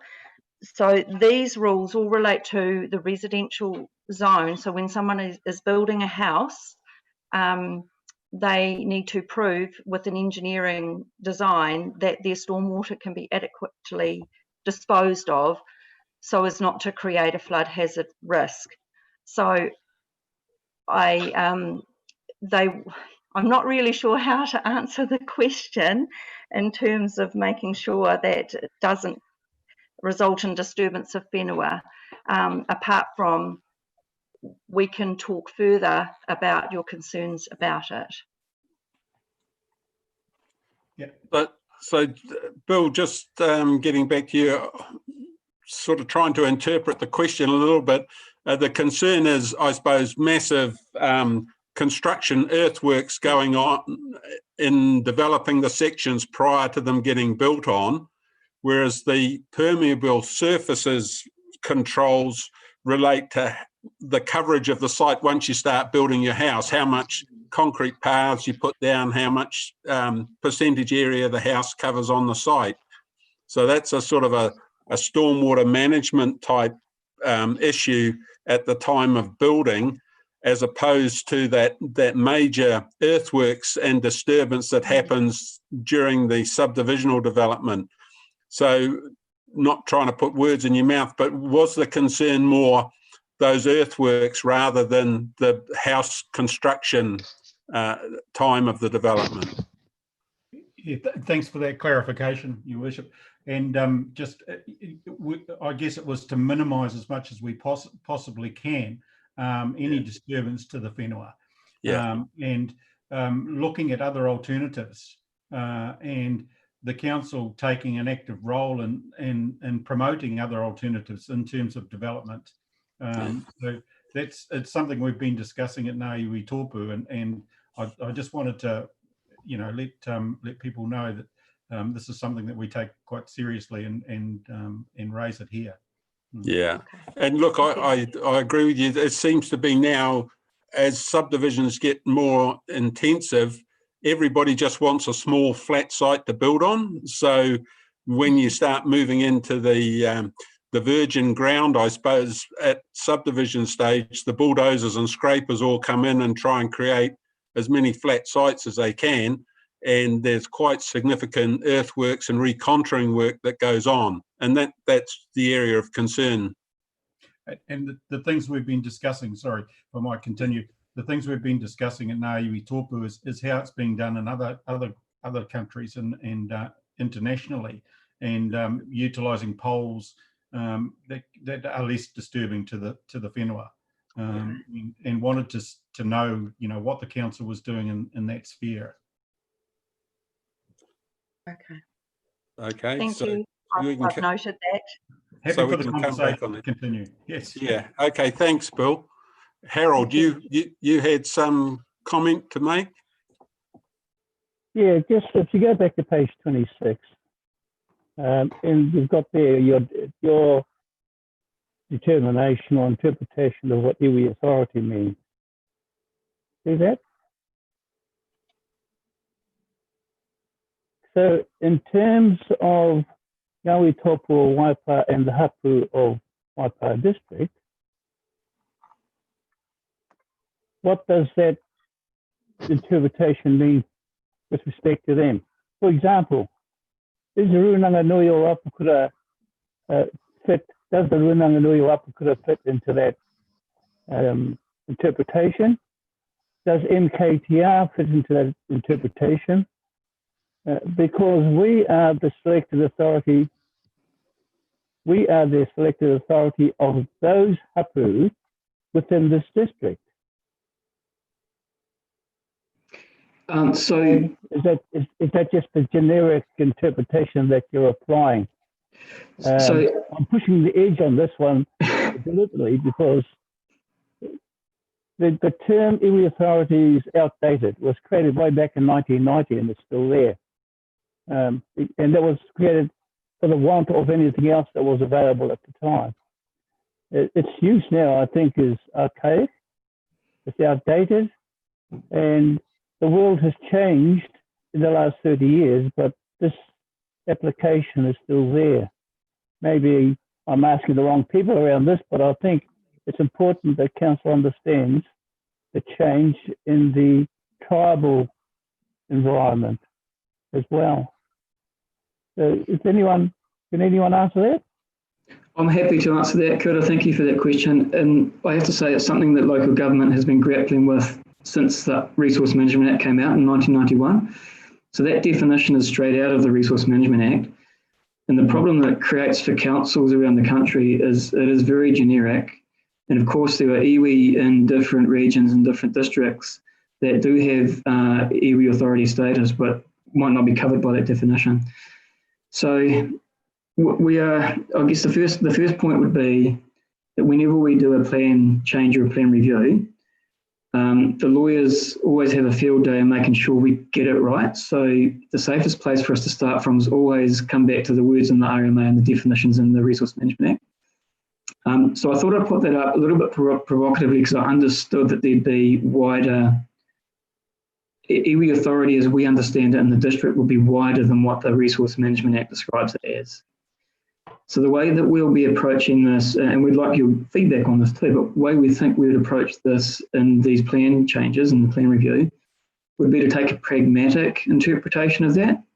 So even though that's prescribed and defined in the Resource Management Act, we'd prefer to go back to members of the committee and ask them which iwi authorities or which iwi should we be consulting and engaging with. Let you advise us of that. Thank you for that. Yeah, I just wanted to see where you were coming from, and your pragmatic view is, I think, is correct, and I think that's the way that we can get past all the bureaucracy that created this way back in 30 years ago. The second question, I think, and it's probably one that relates to what Bill raised, but I want to raise the issue of papakanga within this, what they call it, the next do next people or do next status. And I want to argue Bill's argument based on papakanga. I think you should bring papakanga into the do now category. And I'll give you the reasons why. Back pre-COVID-19, Māori, because of the Waikeria build, were determined to be prejudiced with respect to accessibility and affordability of housing. Now, this was tested in the Environment Court, and the Environment Court, with respect to the notice of requirement for Waikeria, agreed in principle. As a result of that, Manipura Hapu of the Waipara district, specifically Manipura Kitaraki, sought relief or remedy from corrections with respect to that prejudice towards Māori access and affordability of housing. And we're fortunate enough to receive a seeding fund to assist us to address papakanga within the district. Now, MKGR has been working for the last 2 years with Council around how we do that. One of the issues was that the lack of appropriateness of the current status of papakanga within the district plan. And then we saw that as quite a significant detriment to our capacity to develop papakanga housing within Waipara. And I think the classic example of that is the Koraki Kahukura application, where they had to spend tens of thousands of dollars just to get it past the resource consent stage.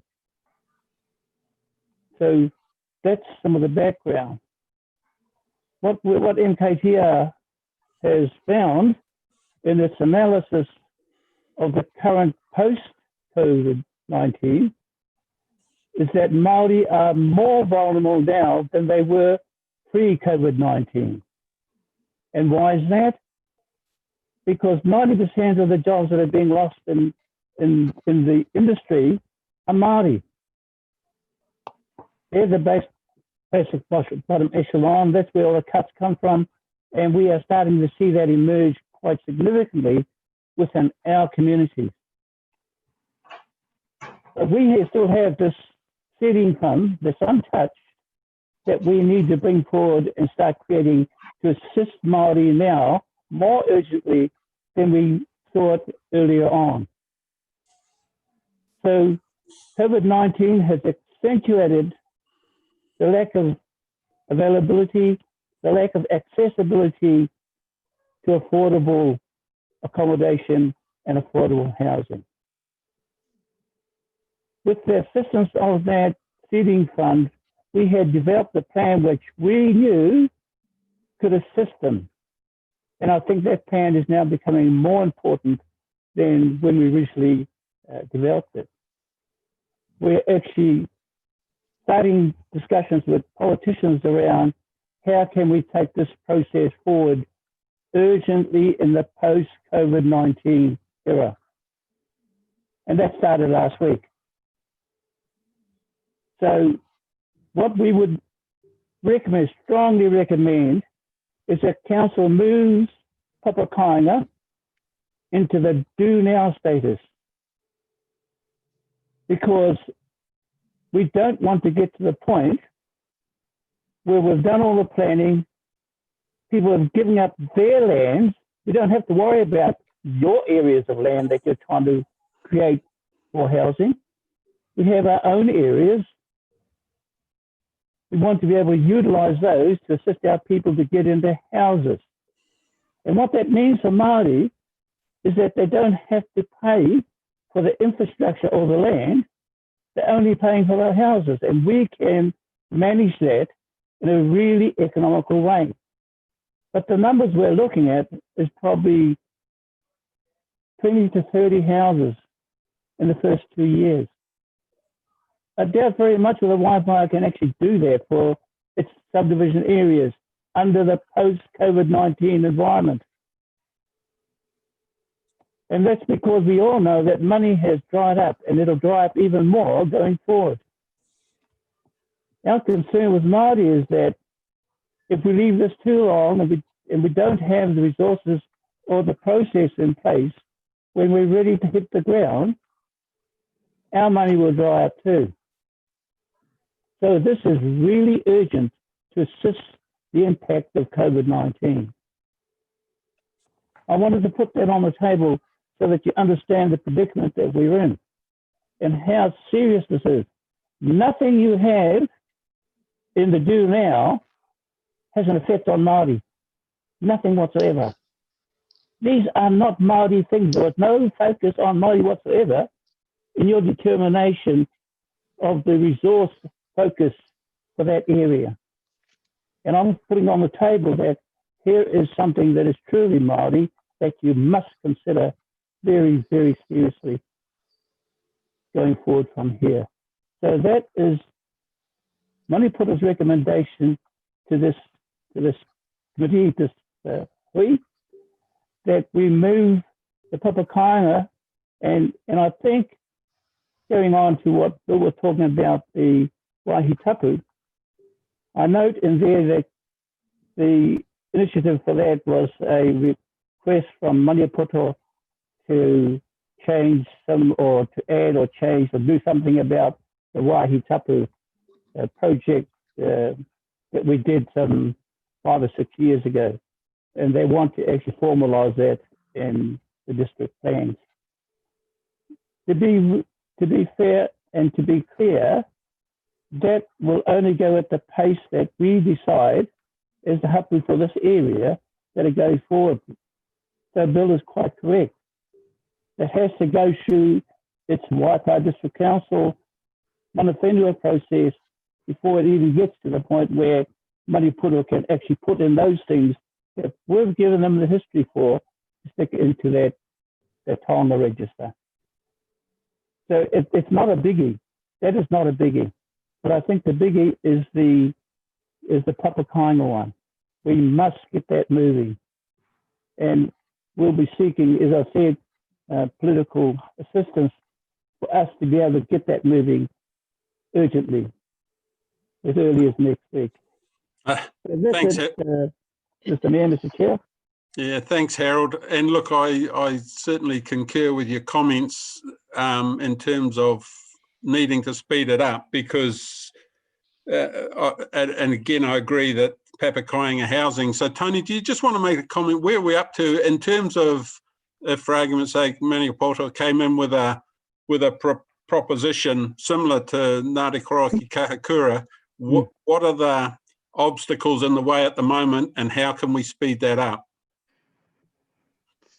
So the district plan does have some provisions in at the moment around Papakainga development. We do know that there's something we need to look at.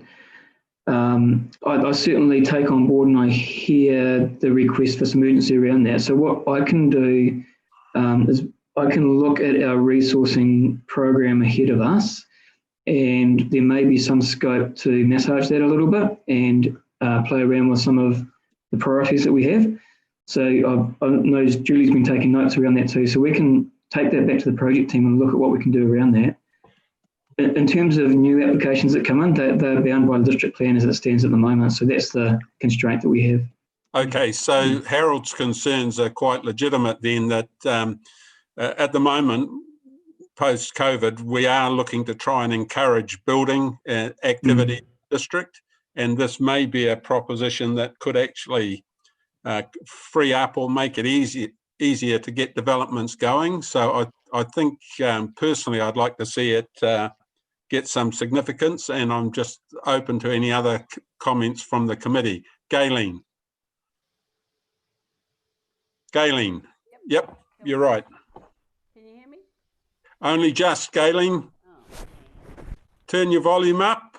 Hang on. Wait a minute.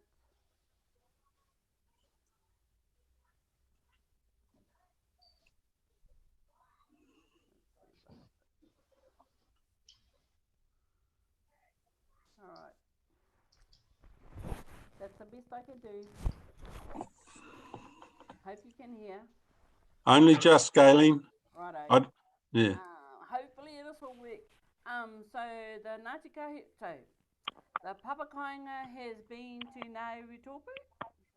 There were some changes made in the Papakainga. But when we're talking about the Koriki Kahukura Papakainga, the issues that we had around that is because the Papakainga was not on a marae.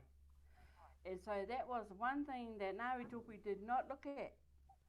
It looked at Papakainga at marae. It made changes around for marae Papakainga, but not one that was off, that was not on a marae, which is what Ngāti Koriki Kahukura did. So Puta and I talked about that because that's what we missed when we talked about Papakainga with the council. But I agree that we just need to revisit it again. So the Waikato District Council had done a lot of work. Cheryl had done a lot of work down there around consulting about Papakainga.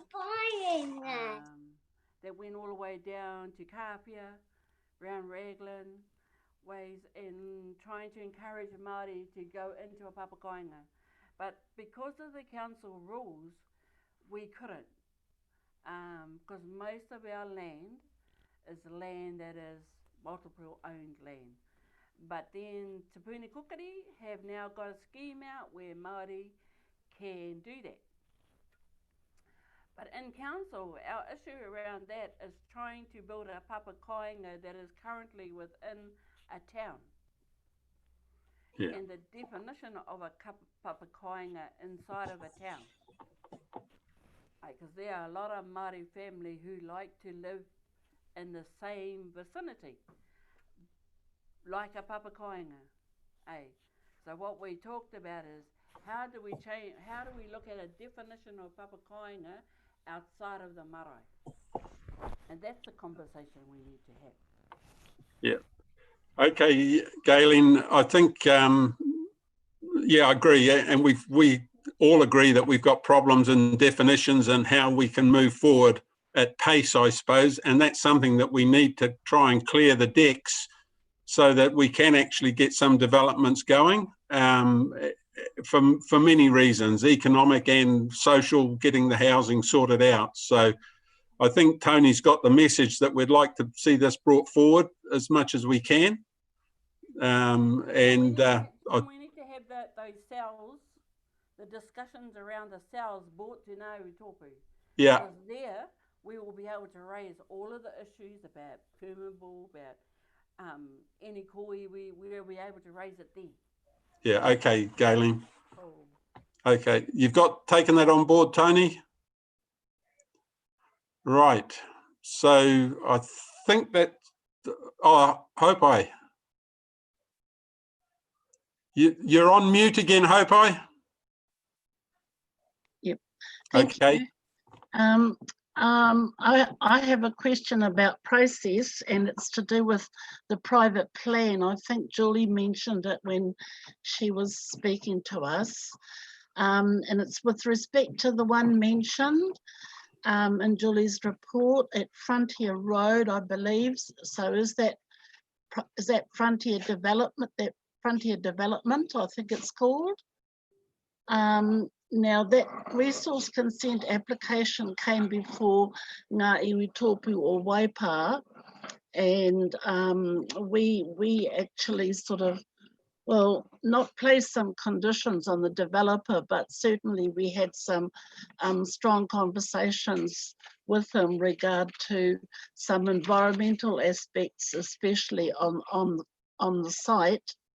Under our private plan, is there a requirement to revisit that first application, or is it as part of the process, it being a private plan, it doesn't need to go through the process it went through in the first instance?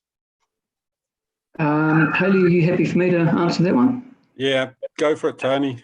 Thank you. So Hayley and I are both involved in the private plan change for T2. So good question. A private plan change, so this particular private plan change is specific to the growth cell T2. So yes. I think I know the development you're talking about, which is the adjacent one, I think in T1, if I've got that right. So the private plan change is only specific to the area that they'll be applying for. And what it will seek to do, so it's already zoned residential, it will seek to uplift that zoning and introduce rest home development and some residential development.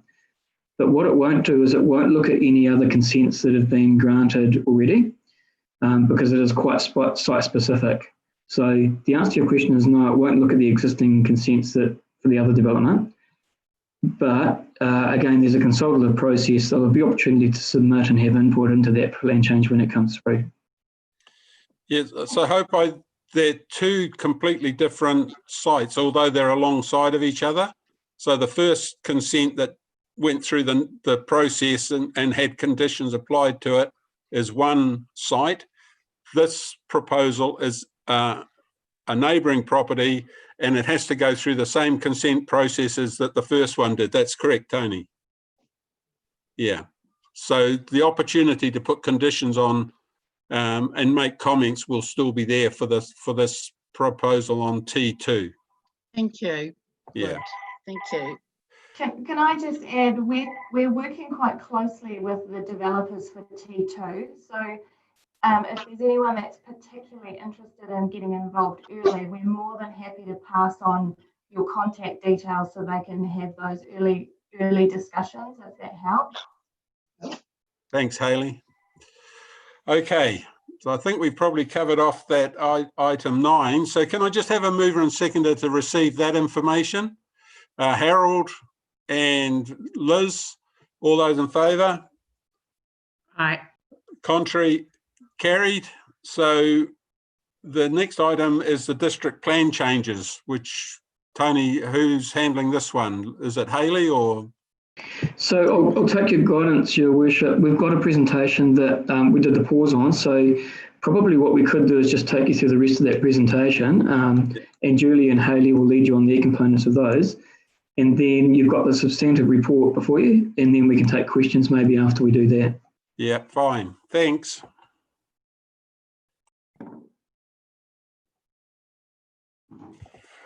Okay, so I'm just getting my screen set up so I can see what I'm talking to. So the first one that I'm just going to talk you through is our proposed plan change 13. Now this gets quite technical, so I will try and simplify things as much as I can, so you can follow what I'm saying. So if I step back a little bit from the information that you can see and that's in the report, what we have in our district plan is areas that we've zoned deferred zones. So these zones show the areas that we've identified through our growth strategy that we want to take from rural zone to some sort of residential or large lot zone or an industrial or commercial zone. So they're areas that we've been out, we've talked to the community, it's come through that growth strategy process, and our way of showing them in the district plan is to show them as deferred zones. Now that we've got them in our district plan so you can see where they are, there is some more steps that people have to take to then subdivide and develop on that land.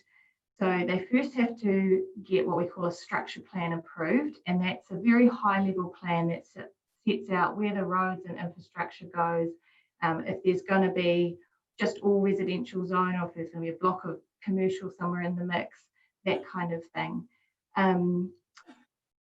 So they go through the structure plan process, which is a resource consent process, which we come through Ngāiwi Tōpū, often see those, and I think I've seen a couple of you at those meetings to talk through some of those structure plan applications. Once they've got consent for that structure plan, the next step is to uplift the deferred zone. So this is where we take a resolution to the council and say, please, can we take it from deferred zone and call it its live zone? So most of our growth sales are going into residential zones, but there are some that we uplift that go into commercial or industrial zones. After that second step, then the developers are required to lodge the subdivision consents, and that's when the real detailed design comes through in that subdivision. So that's how the current plan works for this process. Recently, Council have become aware of some case law about best practice for how these processes should work.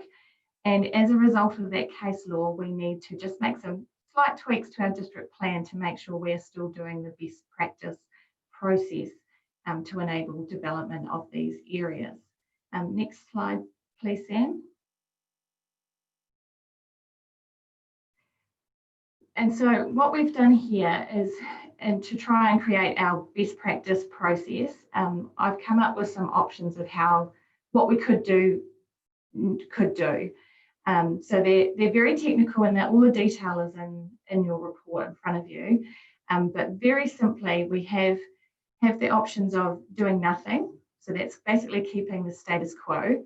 I don't think our lawyers will like this option. So we do need to, although it's an option, it's probably not what we call a realistic option to consider. An option that we could use is something called incorporation by reference. So the Resource Management Act has a very big schedule at the back, which tells you all this very technical information, but very simply, there's a clause in there that allows you to reference a document in your district plan. And we could use that process as an option to include structure plans in the district plan. It would mean that we basically end up with a list that sits separate from the district plan, and that list would tell people when zones were live or not. A third option we have is just to be quite bold and just take all the deferred zones out completely. This would be probably one of the more extreme options, but there are a lot of district plans around that don't use a deferred zone as an option.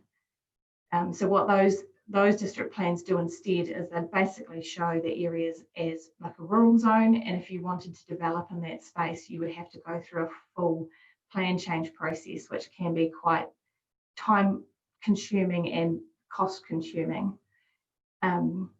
The fourth option, option 4, is to uplift the deferred zones in our pre-2035 growth cells. So these are the cells that we've identified through our growth strategy as needing to go before 2035 to meet our requirements under some of the government legislation about providing for growth. So this would enable those areas to just go straight to that third step I talked about earlier and just lodge those subdivision consents. Option 5 is a little bit different. It's an idea I had that we would basically keep doing the process that we have been doing, that once a year or every 2 years, council would do a little mock-up plan change to basically tidy up any areas that have been already through those consent processes. This option means a regular commitment from council, but the positive I could see with this option is that everyone, if you made it a regular timing, everyone would know and be able to work to that timing, which I could see being quite beneficial for some developers. If they know it's coming, they can get them their A into G and make sure that they've got all their consents sorted before we do our mop-up plan change to make the district plan reflect the zone that they need. And the last option there, option 6, is we could remove the process that we have in our district plan for getting a structure plan approved via resource consent. So again, this is a process that a lot of other councils don't use, but we identified through the district plan review as an enabling sort of process, but it is one we could look at taking out to make things a bit simpler. And this would mean that if people wanted to proceed with a structure plan, they would have to go back to that Schedule 1 Resource Management Act process of doing a full plan change, which, like I said earlier, can be time consuming and cost consuming. So that's my very brief summary of those options. I'm happy to take questions because it's obviously very technical, and I apologise if I've used way too much planning jargon, as I know planners like to. So no questions are dumb questions, so happy to take any.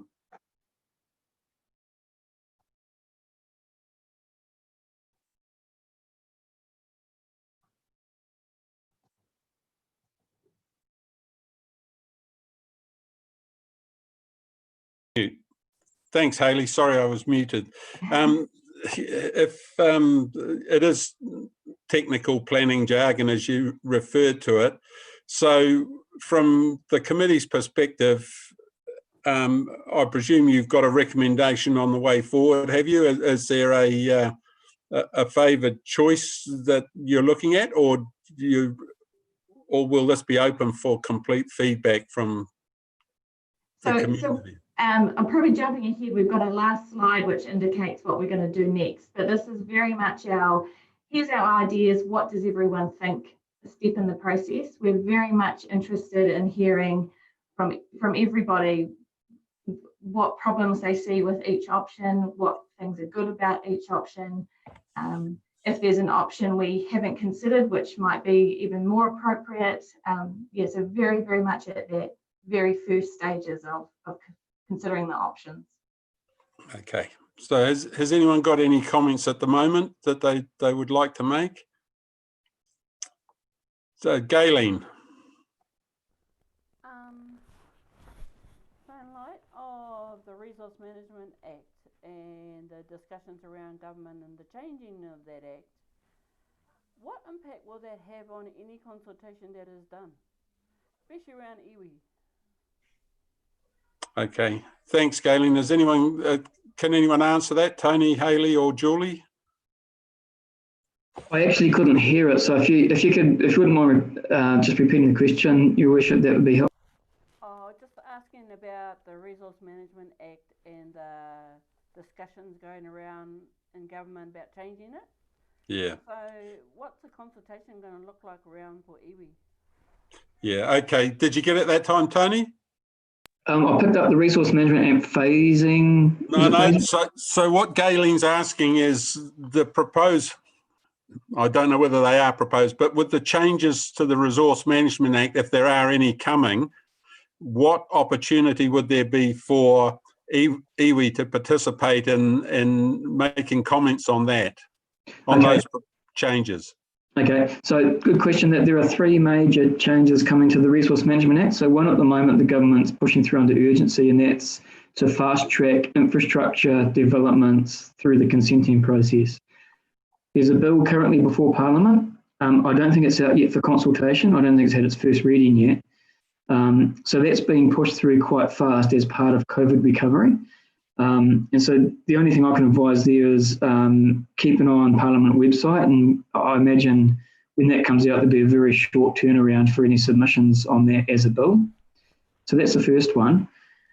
The second one at the moment before Parliament is a bill which is soon to come in and be enacted, and that's what they call Rma Reform Phase 1. So it repeals some earlier changes that the previous government made, mainly around resource consenting processes. So the impact there is really process impact. It sets up a new water hearing commission nationally, and that's in response to the Regional Council Management of Water Resources. I'm not familiar with enough, I guess, with that process to understand what the opportunities might be for Māori to participate. But I do know that they're looking at a national pool of hearing commissioners to hear all water plan changes effectively. That's a new process that will be set up, and that will be of high interest to this committee and to iwi. The third piece of legislation they're looking at is the overhaul of the Resource Management Act. So there's a paper that's been put out on that. There's a technical advisory group that is meeting and considering now, and the ministry officials have said that they expect them to be reporting back July, August. So that will be from the technical advisory group on whether the RMA, as we know it at the moment, is still the best model to use, or whether it should look differently. There'll be quite a big process to go through for that, and I imagine that the iwi leaders group will have a very high interest in participating in that, and certainly at our level, at the district level and then hapu level, there'll be opportunities throughout that process to look at that, but we don't know what those changes will be yet. Thanks, Tony. Any other questions that anyone has? Hayley, so Hayley, are you wanting some feedback on your suggestions, or you know, what's the next step for you from here? So what we were doing today was just to basically inform you that these are coming.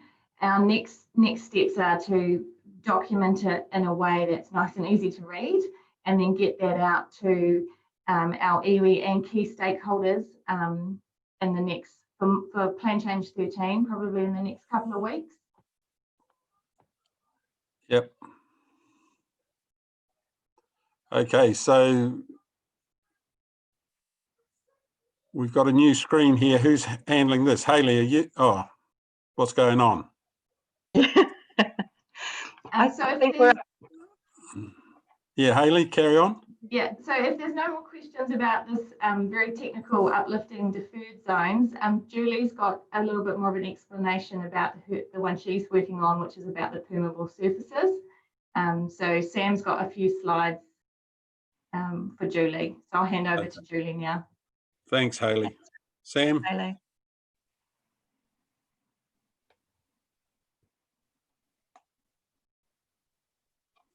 Thank you, Julie. Hayley, and thank you, Hayley, and thank you, Sam. Thank you, Mayor Jim. I'm back again to talk about permeable surfaces, and like Hayley, this is again quite technical, but it's just an introduction to you to let you know what is coming up, the kind of work that we're doing, and to progress it further by undertaking more consultation, hopefully within the next couple of weeks, and sending out letters to our iwi partners and stakeholders. So permeable surfaces, especially in the residential zone, relate to, there are lots of rules and policies and definitions about permeable and impermeable surfaces, and that's to do with houses and decks and patios and things on individual lots that are being built. And when they cover too much of an area, they can create problems with disposing of stormwater. So we do have some rules in the plan that manage that in order that we don't have sort of surface flooding in that in particular areas. So particularly in Cambridge North, that is an area that has a higher threshold requirement for not so much of a site to be covered, because they have difficult soils there to dispose of rainwater. And so that's one of the main problems with some of these rules. So some of the definitions and the rules do cause some confusion because they don't quite match up. And so our consent plan is often having to find a practical solution to questions that they get over the counter and over the phone and when resource consents come in. It makes it hard to administer for them, and because sometimes they're not very clear. Next, please, Sam.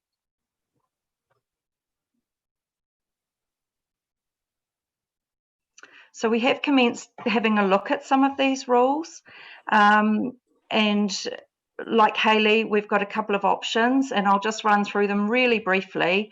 So one is the status quo, and that would mean leaving everything as it is, everybody having to apply for a consent, especially in Cambridge North, because very few houses there meet the requirements or the permitted standard in the district plan. So they always have to apply for a resource consent. So it's not ideal because it makes it very hard for the plan to administer if we just leave it the same as it is. So we could look at changing the definitions, which would tidy things up, and some of the rules are a bit poorly worded and could be changed.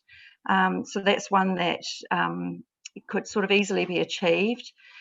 Another option is to change the threshold within the performance standards for the permitted activity. So in most of the residential zone in the district, you need 40% of the site to have permeable surfaces, as in gardens, lawns, that sort of thing. In the Cambridge North area, they're required to have 55%, which is significantly higher.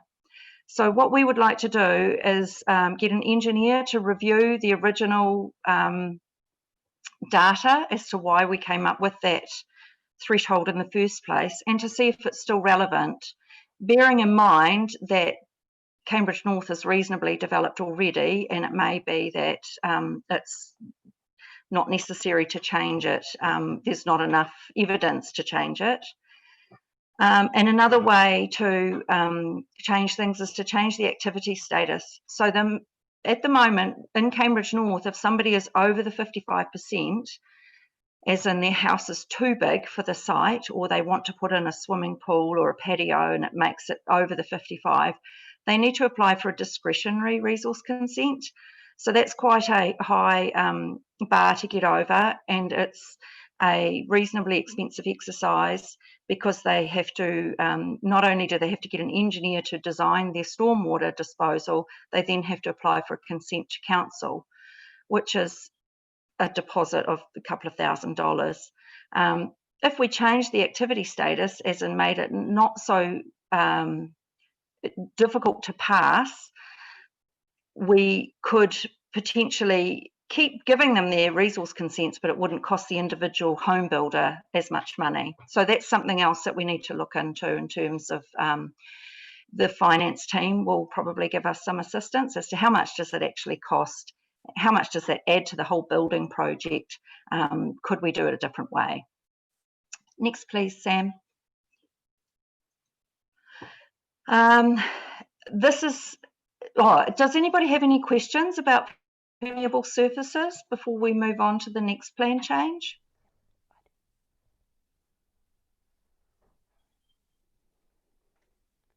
I do. Okay. Can you hear me? I'll just put my volume up. Oh, thank you. I don't know what's up with Okay. that. But now I can. This is just a way out question, but if you had a piece of, if you had a building on a property and then you extended that building, what does that have to do with this permeable? What does that have to do with it? Yes, surface. Yeah. Does that So create... what happened? Yeah, sorry, you go. So any building has a roof on it, and when it rains, if the water can't permeate or saturate through the soil and dispose of itself by natural means, as in just going into the groundwater and then out to a stream and out to the river, if the site is covered by too many hard surfaces, then the water can't dispose of itself on the property, and it can cause problems either out on the road or on neighbours' properties. So the engineers came up with a level at which you could build a house, and as long as it didn't cover too much of the site, it wouldn't cause those surface flooding problems, because enough of the rainwater would be disposed of adequately in a natural way. When you start you go. So if you made an extension to a house, so I'm just trying to work out why this happens. Yeah. But we get consent notices when somebody extends their house or puts in a wall somewhere. We get a resource consent for it. Yes. Yes. So is that the reason why we get that? Yeah. Yes. Yes. So it would be because then that new addition makes the house or the garage bigger than what the permitted standard allows. And so it may have an effect on the stormwater disposal on the site. Oh, that's the most plainest answer I've ever got. Thank you. Cool. Thank you. Glad to be of help. Are there any other questions about permeable surfaces? No. Okay. Shall I move on? Yes, please. Yes. Okay. Okay, this very briefly is the one that I mentioned right back in the introduction, technical improvements. So it's a whole lot of little rules that make it difficult for people to comply, and they end up needing to get a resource consent. Please, next slide, Sam, please. So some of them are about facades of buildings and glazing and having to have a certain number of windows in the front of your house. Some of it is about water for firefighting purposes in the rural zone. And some of it is about dust, smoke and odour rules, which are regional rules, not district rules. And so we're looking for a way to address nuisance factors, but not necessarily have rules in our plan, because the RMA doesn't really allow us to do that. So, but just a bit of, I would just call it tidying up of some rules that are causing a few problems for the planners to implement, and problems for people out there who are just wanting to build a garage, but they end up having to put a window in it, that sort of thing. Next, please, Sam. So yeah, this is the next step. So I'm happy to talk over this, or maybe Tony would like to comment on this now.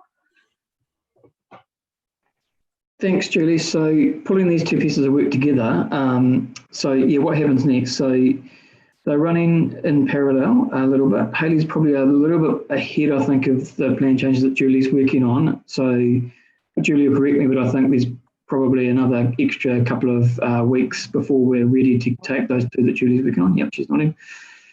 So we'll be taking them back to key stakeholders and iwi partners.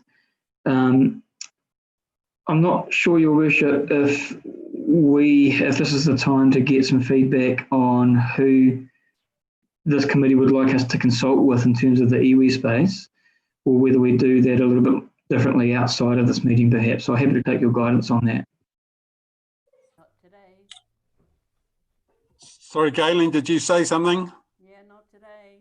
Not today. Tony, that's the message, not today.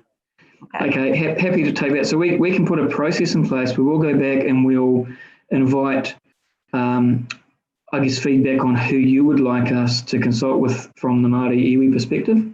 And once we've got that list of people, then we can go out and talk to them. Okay, thanks, Tony. Okay, can we get back to the full screen, Sam? So that's just so I could see if there was any other questions. I only had a small group.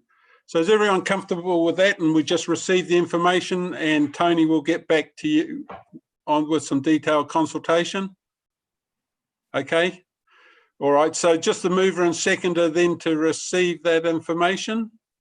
That's Yep, why. Oh, sorry. Why and Gayleen. And I've lost Harold had to go during that session, so I think we're now below a quorum. Is that right, Sam? Yeah, so not that it really matters too much, because we've the last item on the agenda is the civil defence COVID-19, and it's just an update, I think, from Wayne's giving us that. Wayne, you there? Good afternoon, everybody. Good afternoon, Your Worship, and iwi Consultative Committee members. Hopefully you can hear me all right. I don't have my earphones on here today. This is just an update on the civil defence COVID-19 Western Waikato emergency response.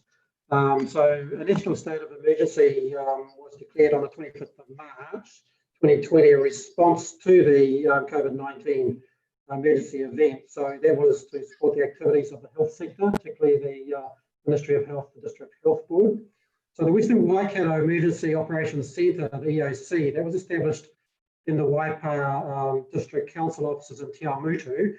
Now that was an EOC that was part of 4 EOCs that were established in the Waikato area and supported by the group, the GEC, at the Hamilton office. So the Western Waikato EOC, that represented Waipa, Waitohonga and Waitomo under our shared service arrangements. And I thought that went really well. The EOC consisted of staff from all of 3 councils. Its primary purpose was to provide for the non-health needs of the communities within the Waipa, Waitohonga and Waitomo districts. So in the report, identified the key priorities of the EOC. But in particular, the priority was about really, in practical terms, coordinating and enabling the social and welfare services across our communities. So including establishing and operating the CDM 0800 number to manage a significant surge in the requests that our normal social services couldn't handle. We were directly involved with the provision of household goods and services, temporary accommodation, food assistance to individuals, families and whānau. So those were the principal activities that the CDM group were involved with. The other priorities are identified there in section 3 of the report. So I talked a little bit about public information management. We issued almost daily media releases reminding the community of the 0800 number, the food banks, just reinforcing the messages of the various levels of government requirements at the time. There's a section there about the vulnerable groups. So an important part of the local response was supporting the welfare of most of the vulnerable people in our communities. And that was represented from several iwi groups within our 3 districts. We're very instrumental in reaching out and coordinating assistance for the people that needed our support the most. So yeah, I think it would be fair to say that we were a bit slow off the mark initially with our EOC to get the established iwi connections of our various groups. But once with the work, particularly of Shane Taruku, to assist in getting the right representatives inputting into the EOC, and there are a number that came through and inputted into the EOC through the Zoom briefings that we had in the morning and afternoon. And once we could understand, and they could understand what was going on a daily basis, I think the response to in terms of the area was far greater. So that was just, I guess, an evolving situation, and I think in the end it was working very well. So we identified the key people there from the various trust boards. The food banks there, so just going through the further on the report. So as I say, some of the key things was establishing the close relationship with the local food banks, the various marae as well. There was a tremendous number of food parcels that was distributed throughout our region. We identified there that the various food banks, the marae, particularly the Maniapoto Marae Trust Board, where Makatu Marae was involved as a distribution centre for 8 marae, and I think that worked really reasonably well. And it wasn't just food that was going out. There's firewood, blankets, all the other important things associated with the welfare needs of our communities. We also helped and supported the Waikato Tainui Kaipak distribution centres in both Kiki and Cambridge. So we supported with the logistical support and security associated with that, and I think that was a tremendous success as well. The report identifies the various volunteers that were involved. So not only in relation to operating the food banks, but also in relation to, let's say, things like the community health shuttles services that we were providing. We had 3 shuttles running in Te Awamutu, Cambridge and Tikawiti to help the most vulnerable people in our communities get the various medical assistance or whatever welfare requirements they needed at the time. So I think our welfare committees work pretty well in our towns. So just in the summary, collaboration between the Western Waikato EOC, the direct input of our iwi connections into the EOC through the Zoom meetings, making sure that we delivered the welfare requirements as we needed to our most vulnerable communities worked really well. So tremendous thanks to our volunteers that helped the EOC. I think the relationships as we move forward are going to be much stronger, particularly with the iwi's connections there, that we have key people that we can go to with future EOC emergencies. The de-escalation that's occurred through the various levels. So the Western Waikato EOC was disestablished on the 14th of May, and essentially the 4 EOCs became to 2 EOCs. There's a Northern EOC, which represented pretty much Waikato District, Hamilton, Thames Crow, Mandel, Hauraki, Matamata, Piauko, and the Southern EOC, which was our area representing our Western Waikato councils, Taupo and South Waikato. That was based in Taupo District, coordinated by Dave Symes, who was our EOC, local controller. So that Southern EOC is now just also being disestablished yesterday, 2nd of June. So with the reduction in the 0800 number calls that are coming through, so the services will go back to MSD. But importantly, for ongoing support for those that want to remain as food bank providers, we'll be getting some more information out from the Civil Defence group to our key people, including our iwi liaison, about applications to MSD, which have to be in by the 8th of June to carry on as a food bank provider and ongoing support by MSD in that area. We will be seeking to recover our costs for the welfare requirements through government. So yeah, we're just working through that process now. Not anticipating any difficulties because all of our costs essentially have been for welfare requirements for our communities and people. So that's it, Your Worship, and the committee. That's essentially the update at the moment. As I say, it's still an ongoing matter for support through our group, but we are transitioning out in terms of emergency management, transitioning out of the response and moving more into a recovery phase associated with the COVID-19 requirements. So, Your Worship, the report is that the recommendation, the report be received. That's it from me. Thanks, Wayne.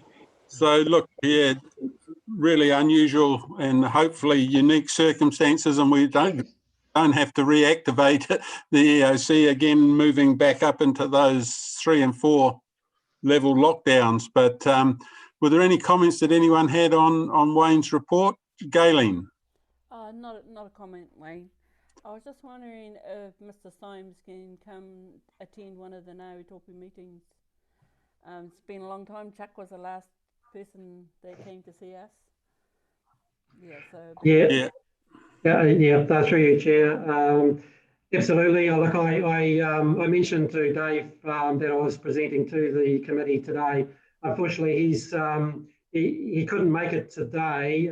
He was just winding up the processes down in Taupo, the Southern EOC. But we'll certainly get him in front of the Ngāi iwi Tupu Waipawa as well, if not this committee, just to give a bit more of a debrief, because I guess he was the principal local controller for the Western Waikato area. I, together with Andrew, was just the weekend local controllers helping him out. So he certainly got more in-depth knowledge of the welfare assistance provision that was provided through the emergency. So I'll get him in front of the committees as soon as I can. Thanks, Wayne.